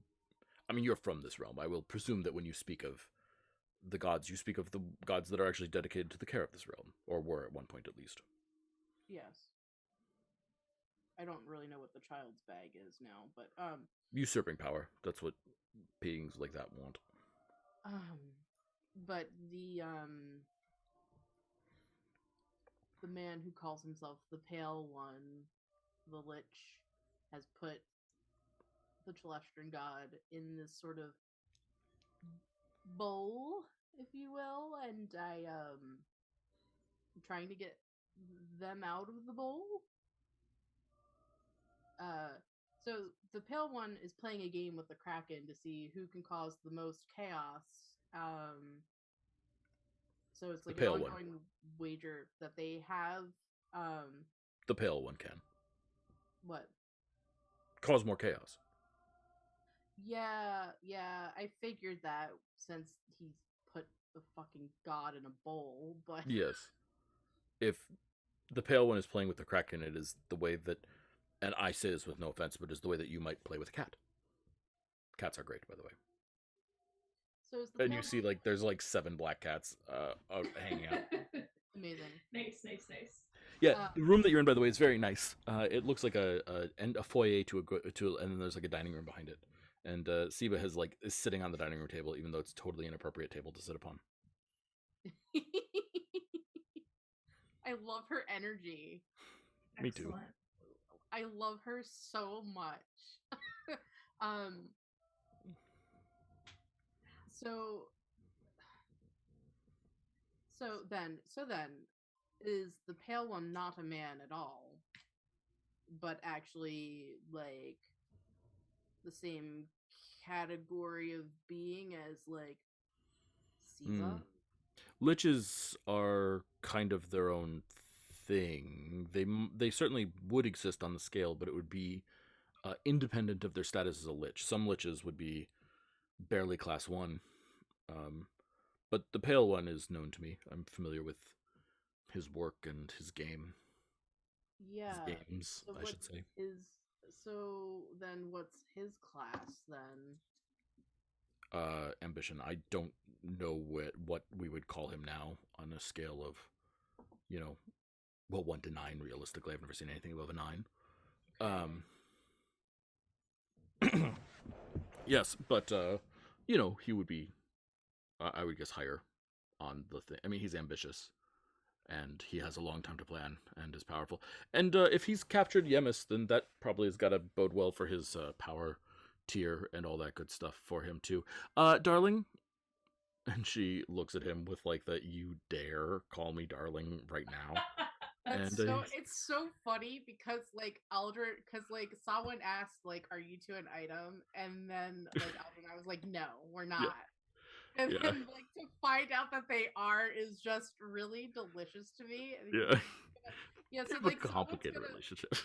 Yeah, so someone's gonna like make like sort of like a playful jab at Algernon, like was like, "Oh, when I met you in Siva before." Oh, that's neither here nor there. Anyway, Siba, do you think it might be time to take a short leave? You know, the covering came down, the Pale One's on the move. Do you think possibly we might consider? And she just gives him this like dagger look, and he's like, "No, okay, very well." Sorry. So yes. I do intend on messing him up, if you will. Good luck. Rooting for you in your corner. Also, I have Samhain. Yes. I know that this gift of a power prison is but a token, and does not in any way, shape, or form make up for the mind control that I put you under. But I hope that this can be the beginning of an apology from me, and that it can help you in whatever endeavors you are using it for, and that it can begin to repair our relationship. I really appreciate the trouble that both of you have gone through in order to provide me with this. It will not be abused. Don't really I will put this out there that I do not know how to lose this item, and it might be best that once I'm done with it that I might return it to you. And then like Sawin's just gonna like casually he's just gonna like casually like scratch his head, but he's gonna like knock the token to just like of Osthos to like bring it to Algernon's attention. Okay, yeah, of course. Why don't you roll sleight of hand? Because he doesn't want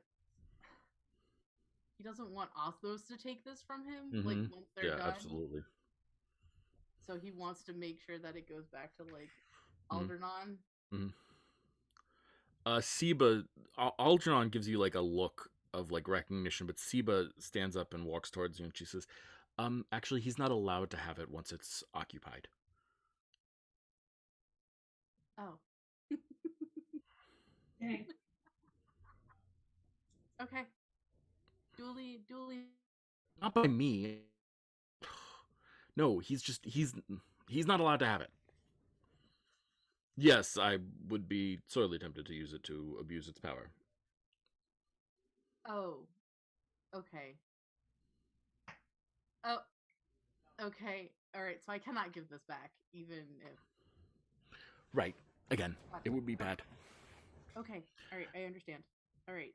Maybe I will find a way to punt it into the black void of space.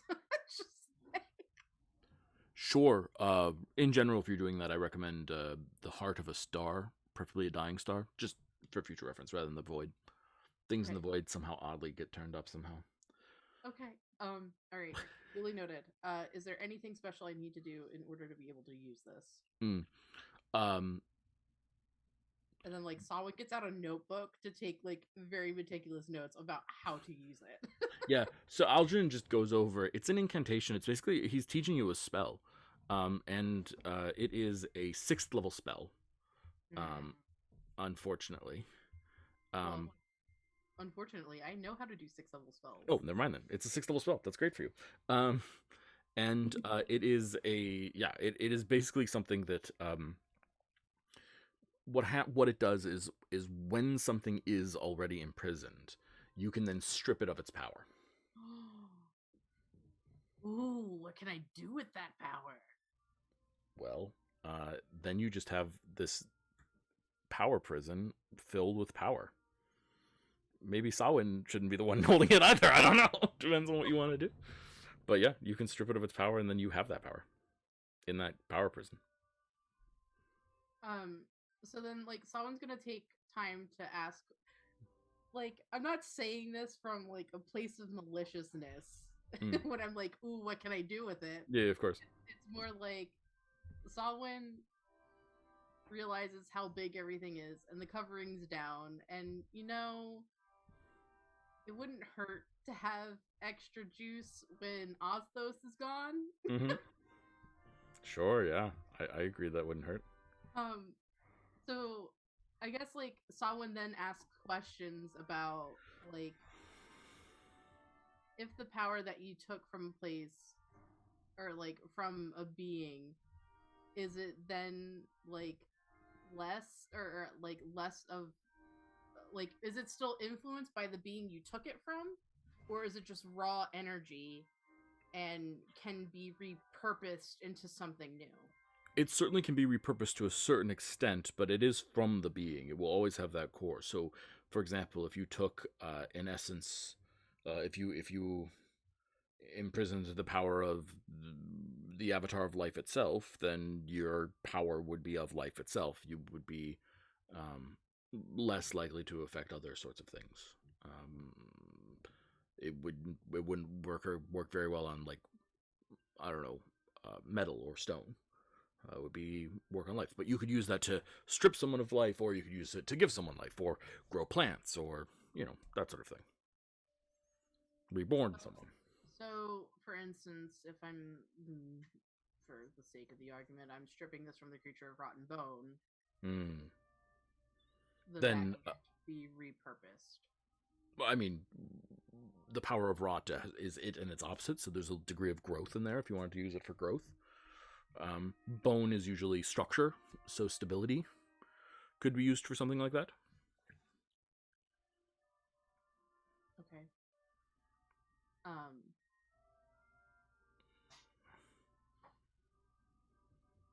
But it's the power. You use it creatively. Get beyond the spell list that and think about what you want to do with raw power. I'm not saying that about something that you should do. I think that the correct thing for you to do is to lose that.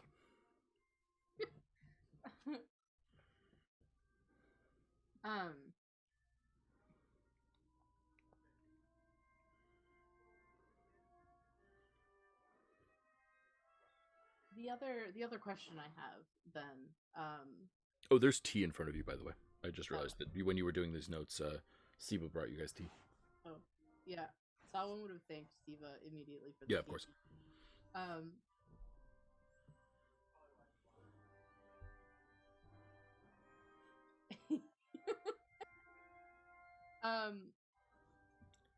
So if, for instance, like I have this item, and like with the predicament that I feel that like I don't really enjoy the shenanigans that the Pale One's doing because he was present, like he's goading on the Kraken, and yes. he's trying to destroy everything at this point.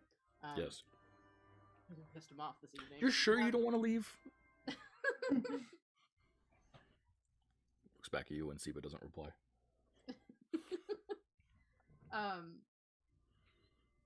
So like if I wanted to get into one of these, right? You would never get out again. What? You would never get out again. No. If I let me rephrase. If I wanted to break one of these to get something out of it, and it's not the one you've given me, so I don't know how it works.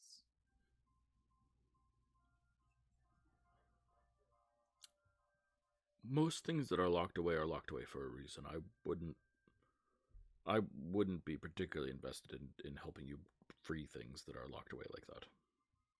I'm not saying all things locked away are correct, but you know. Not even if it's like Yemis, for instance.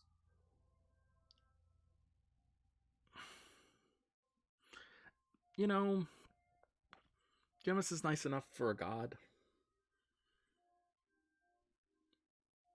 I'd leave him in there. Why? What? I mean, look around. Do you think that this is like a good way of organizing things? Does this seem to work for you? Well, it'd be different if it was the child version of Yemis locked away. I see no benefit or point to having them roaming about. I mean, all gods have too much power. That's my real assessment. They all have too much power, and then, like, so as he says this, like, yeah. Samhain, like, looks at Siva and, like, sips his tea. Yeah, and Algernon is just, like, not even paying attention to that at this point. It just, like, keeps going. All gods have just way too much power. There's very few entities that I would trust with the power of godhood, and, like, even the ones that seem nice enough, you never know what they're, you know, what they're really thinking. Well, then, no, like, but like they're just, like, still looks at Siva like while he's having this conversation with Algernon. Yeah, Siva, I think, like, is not paying attention. I think she pulls out a book at the table and just, like, starts reading it, and just, like, as you look at Siva, like, she flips a page.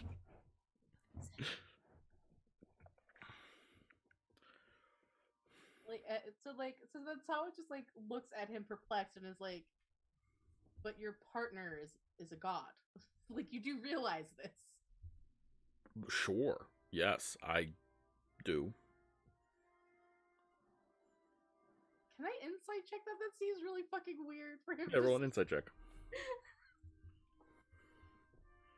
11. Mm-hmm.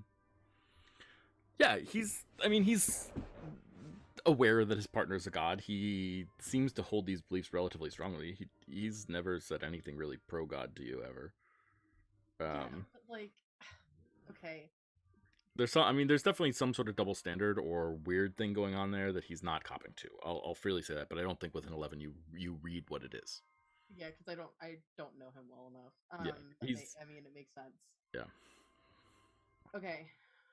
Well, I think that Isaim would be a better place with the trapped version of Yemis than this child one that's roaming about freely. I mean, you're probably correct. Well, child Yemis has probably usurped some of trapped Yemis's power, if these are the terms we're going to use them. If you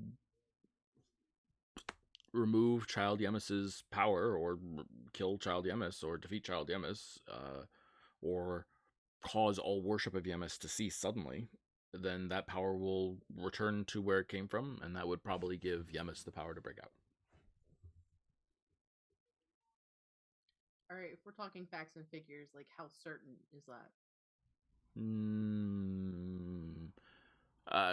It depends on the strength of the power prison and the strength of Yemis, but I'd say 80.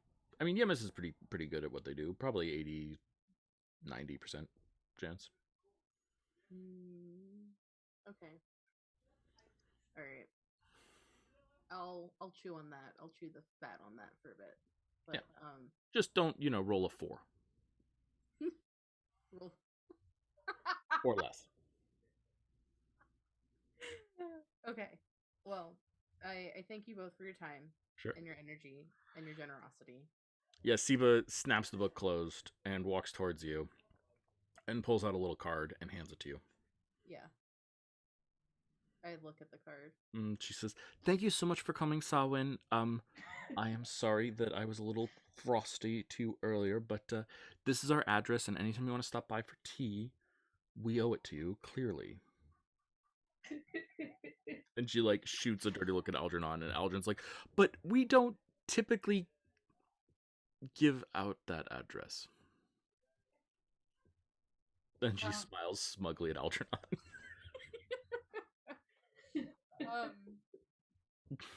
Yeah, I'll be very, very formal with her, obviously, because I I love her. Totally reasonable. I won't take up too much more of your time, but thank you for all that you've done. I'll so basically like Sawen memorizes the address, and then like he burns the card. She nods, and yeah, and I think that's where the scene ends, if that's okay. Yep. And let's check in with Kaz. Yes. Okay. So I do have a few ideas, but I think that I am a little bit too tired, so I'm gonna say Kaz is too tired to do it too. So we're gonna take the simple route. Okay.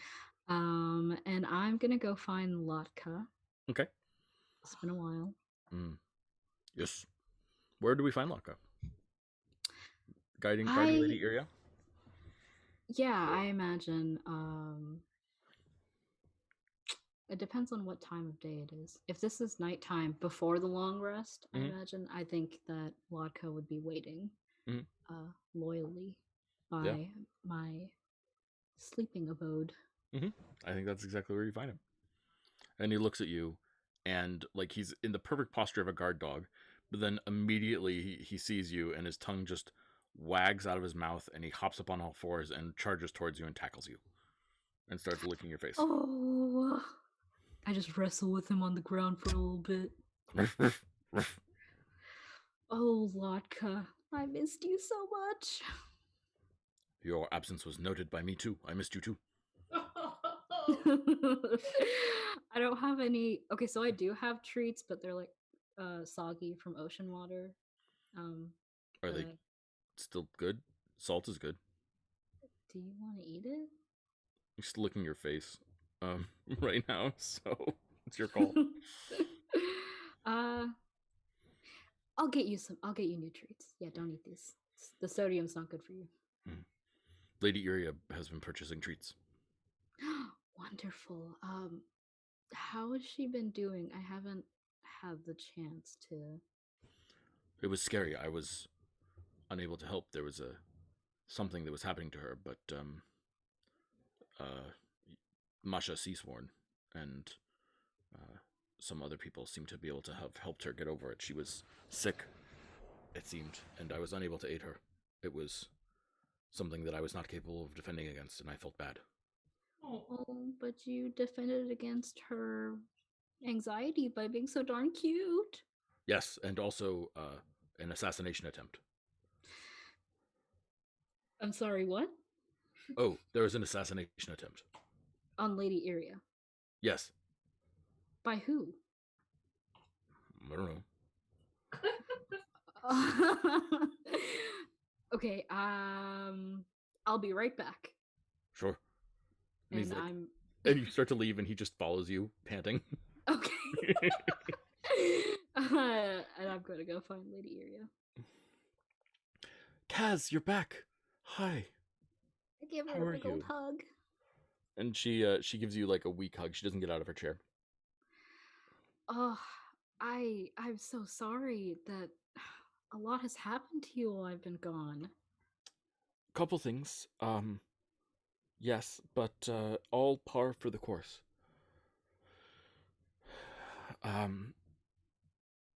What are you speaking of? You've got good information. I have a couple of major events that happened. Are you thinking about something good or something bad? I've got 3 major events that happened. I guess 2 bad. I guess I only know about the bad, and I'm not gonna ask without even asking. I'm gonna cast Lesser Restoration on her. Yeah, and you see like a little bit of color return to her cheeks, and she looks at you and she says, "Oh, thank you for that.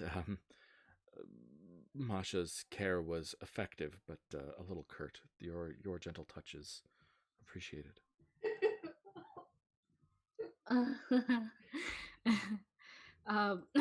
Right. So you were poisoned and an assassination attempt? Yes, I think actually that constitutes 2 assassination attempts. Okay. Tell me more. Well, I and several of the guards that you trained, so don't give me that look, were out. I had a formal speaking engagement that was supposed to turn into a private meeting, and apparently my dealings may have alerted someone, and someone came at me in the hallway with a knife. It was an amateurish attempt, and certainly not something from Blackice or anyone like that. It's more likely just a noble who heard this and figured that if they defeated me, they'd appeal in Blackice's eyes, or something along those lines.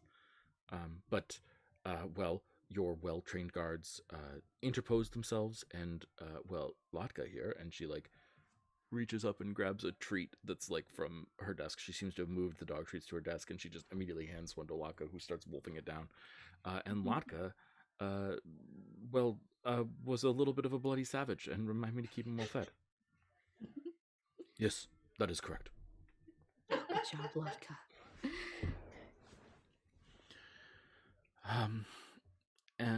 Let's see.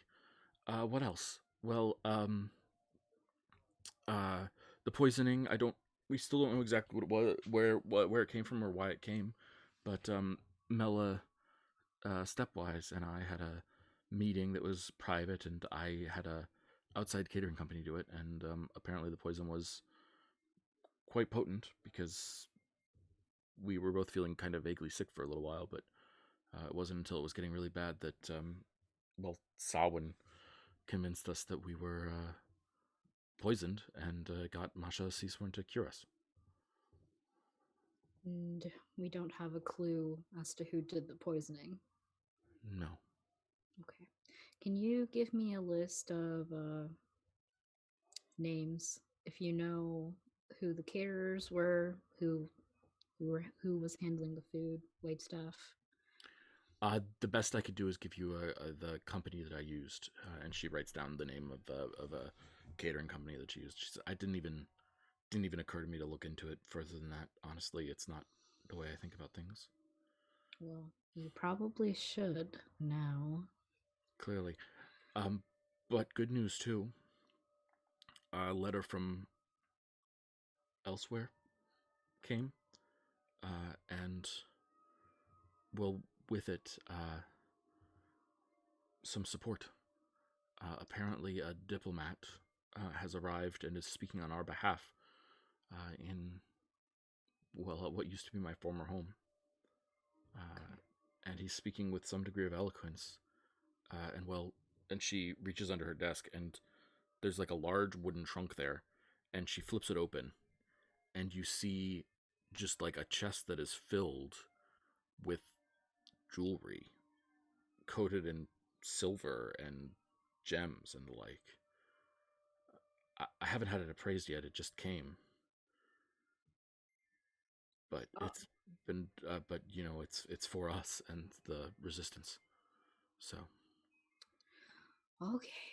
There is a lot we could do with this. Okay. All right. She closes the lid so that no one sees it. So there are definitely a couple things on the agenda. First thing, probably we are going to increase your guard, as much as you probably won't like that. I really don't feel it's necessary. I mean, it's worth pointing out that both attempts were stopped, and one of them was stopped by, admittedly the best, but a dog. Better safe than sorry. I don't feel it's necessary, though, Kaz. Especially now that you're back. You'll be part of the rotation again. Some of the time. It's not enough. Don't worry about it. I'll handle it. I love it. You don't even allow a persuasion check. That's perfect. Yeah, you just steamroll over it. Perfect. Yeah. And I will look into this catering company, and I will check in with the resistance, see what we can do with these funds. Okay. I'm really struggling to not apologize more for not being here, but... Oh gods, why? Were you successful? Yes. you got the item you needed? Were you able to free Thomas's friend? Yes. Then don't apologize. That's worth it. It was. It was. How's Thomas doing? I'm sure he's feeling a lot of things right now. Among them, probably happiness. Good. I think the city could use a high priest. I think the city could use Thomas. That's really what I meant. Well said. It's good to have you back, Kaz. And she reaches out and she sort of puts her hand on the side of your face with her thumb sort of on your cheek.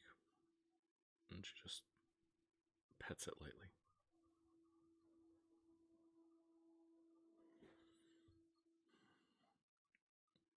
I think that's where we end that scene. I think on that very tender moment, after this very successful venture, I think that's where we will end today's episode. Good, because if you cut to Thomas, it would just be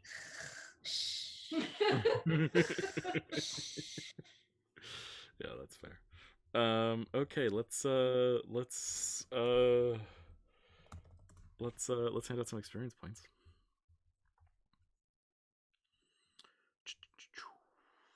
So, did we learn anything about Magli, his conspirators, or anything like that?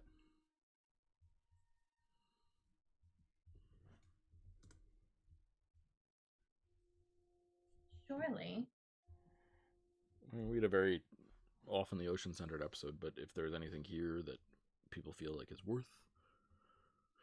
I think the only thing about Magli Blackice is the noble who tried to assassinate.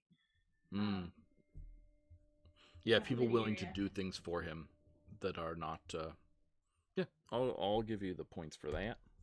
Sounds good. People who are willing to try and do things for him who are not directly working for him. That is a very dangerous thing in a leader.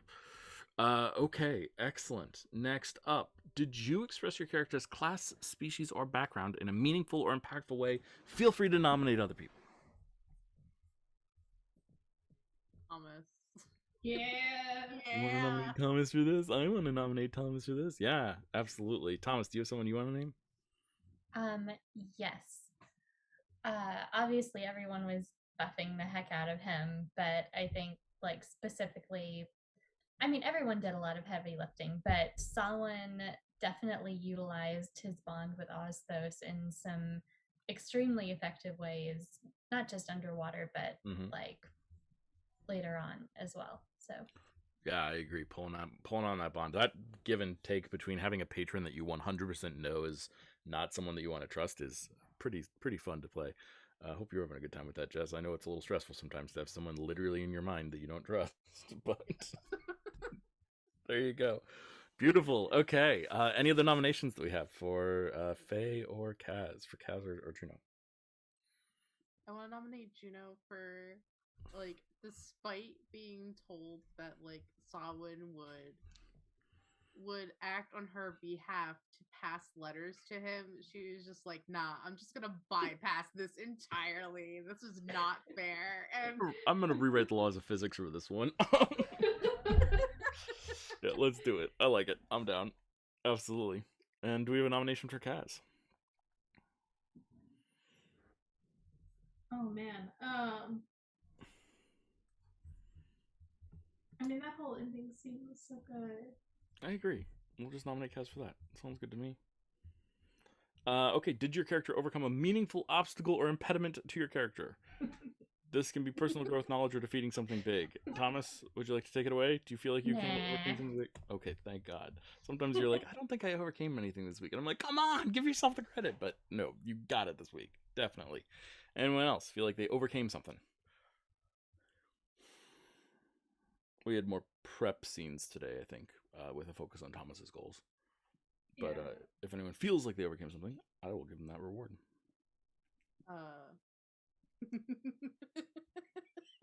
Yes, Sawan. Sorry. I was replaying the moment in my head. Me swiping the blood from the Kraken. 100%. 100 freaking percent. Dude, God, 100 so freaking percent. choice. Mm-hmm. Oh, Okay. I think Juno maybe. Yeah? What did you overcome? I think I tried to sort of set up that it was a little bit of a difficult situation. Not situation, decision to reach out to Alan because she knew this was a situation that could like potentially get both of them into some serious trouble. Makes sense to me. I like it. And Kaz, did you overcome something? Nah. Not today. Okay, and those pesky beliefs. If you work towards it, take a point. If you didn't, take 2. What about you, Thomas? That seems easy. Free fish? Free snake? Yes. Taking 2 Now, points. snake free, snake free, snake free. Okay, and Solid. Yeah. I agree. I helped.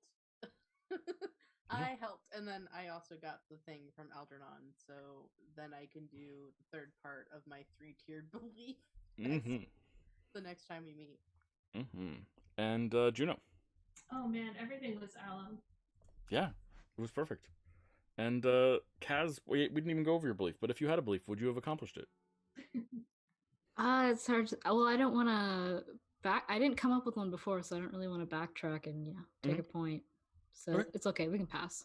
Sounds good to me. Guys, that is a level. Ooh. And for one of you, if I'm not mistaken, it is many levels. Is that correct over there? 4 levels, which 4 is okay. levels. I have most of it planned out, except his pesky 7th level Mystic Arcanum, which I may need to talk to you about. But yeah. Sounds good to me. I'm down to chat about it as always. Okay, thank you all so much. Hope you had a good time. Thank you all so much for watching. Hope you guys had a good time. Go live good and happy lives. And as always, the best advice that I can possibly offer you is don't forget to call your cat and feed your mom. Bye, everyone. Bye.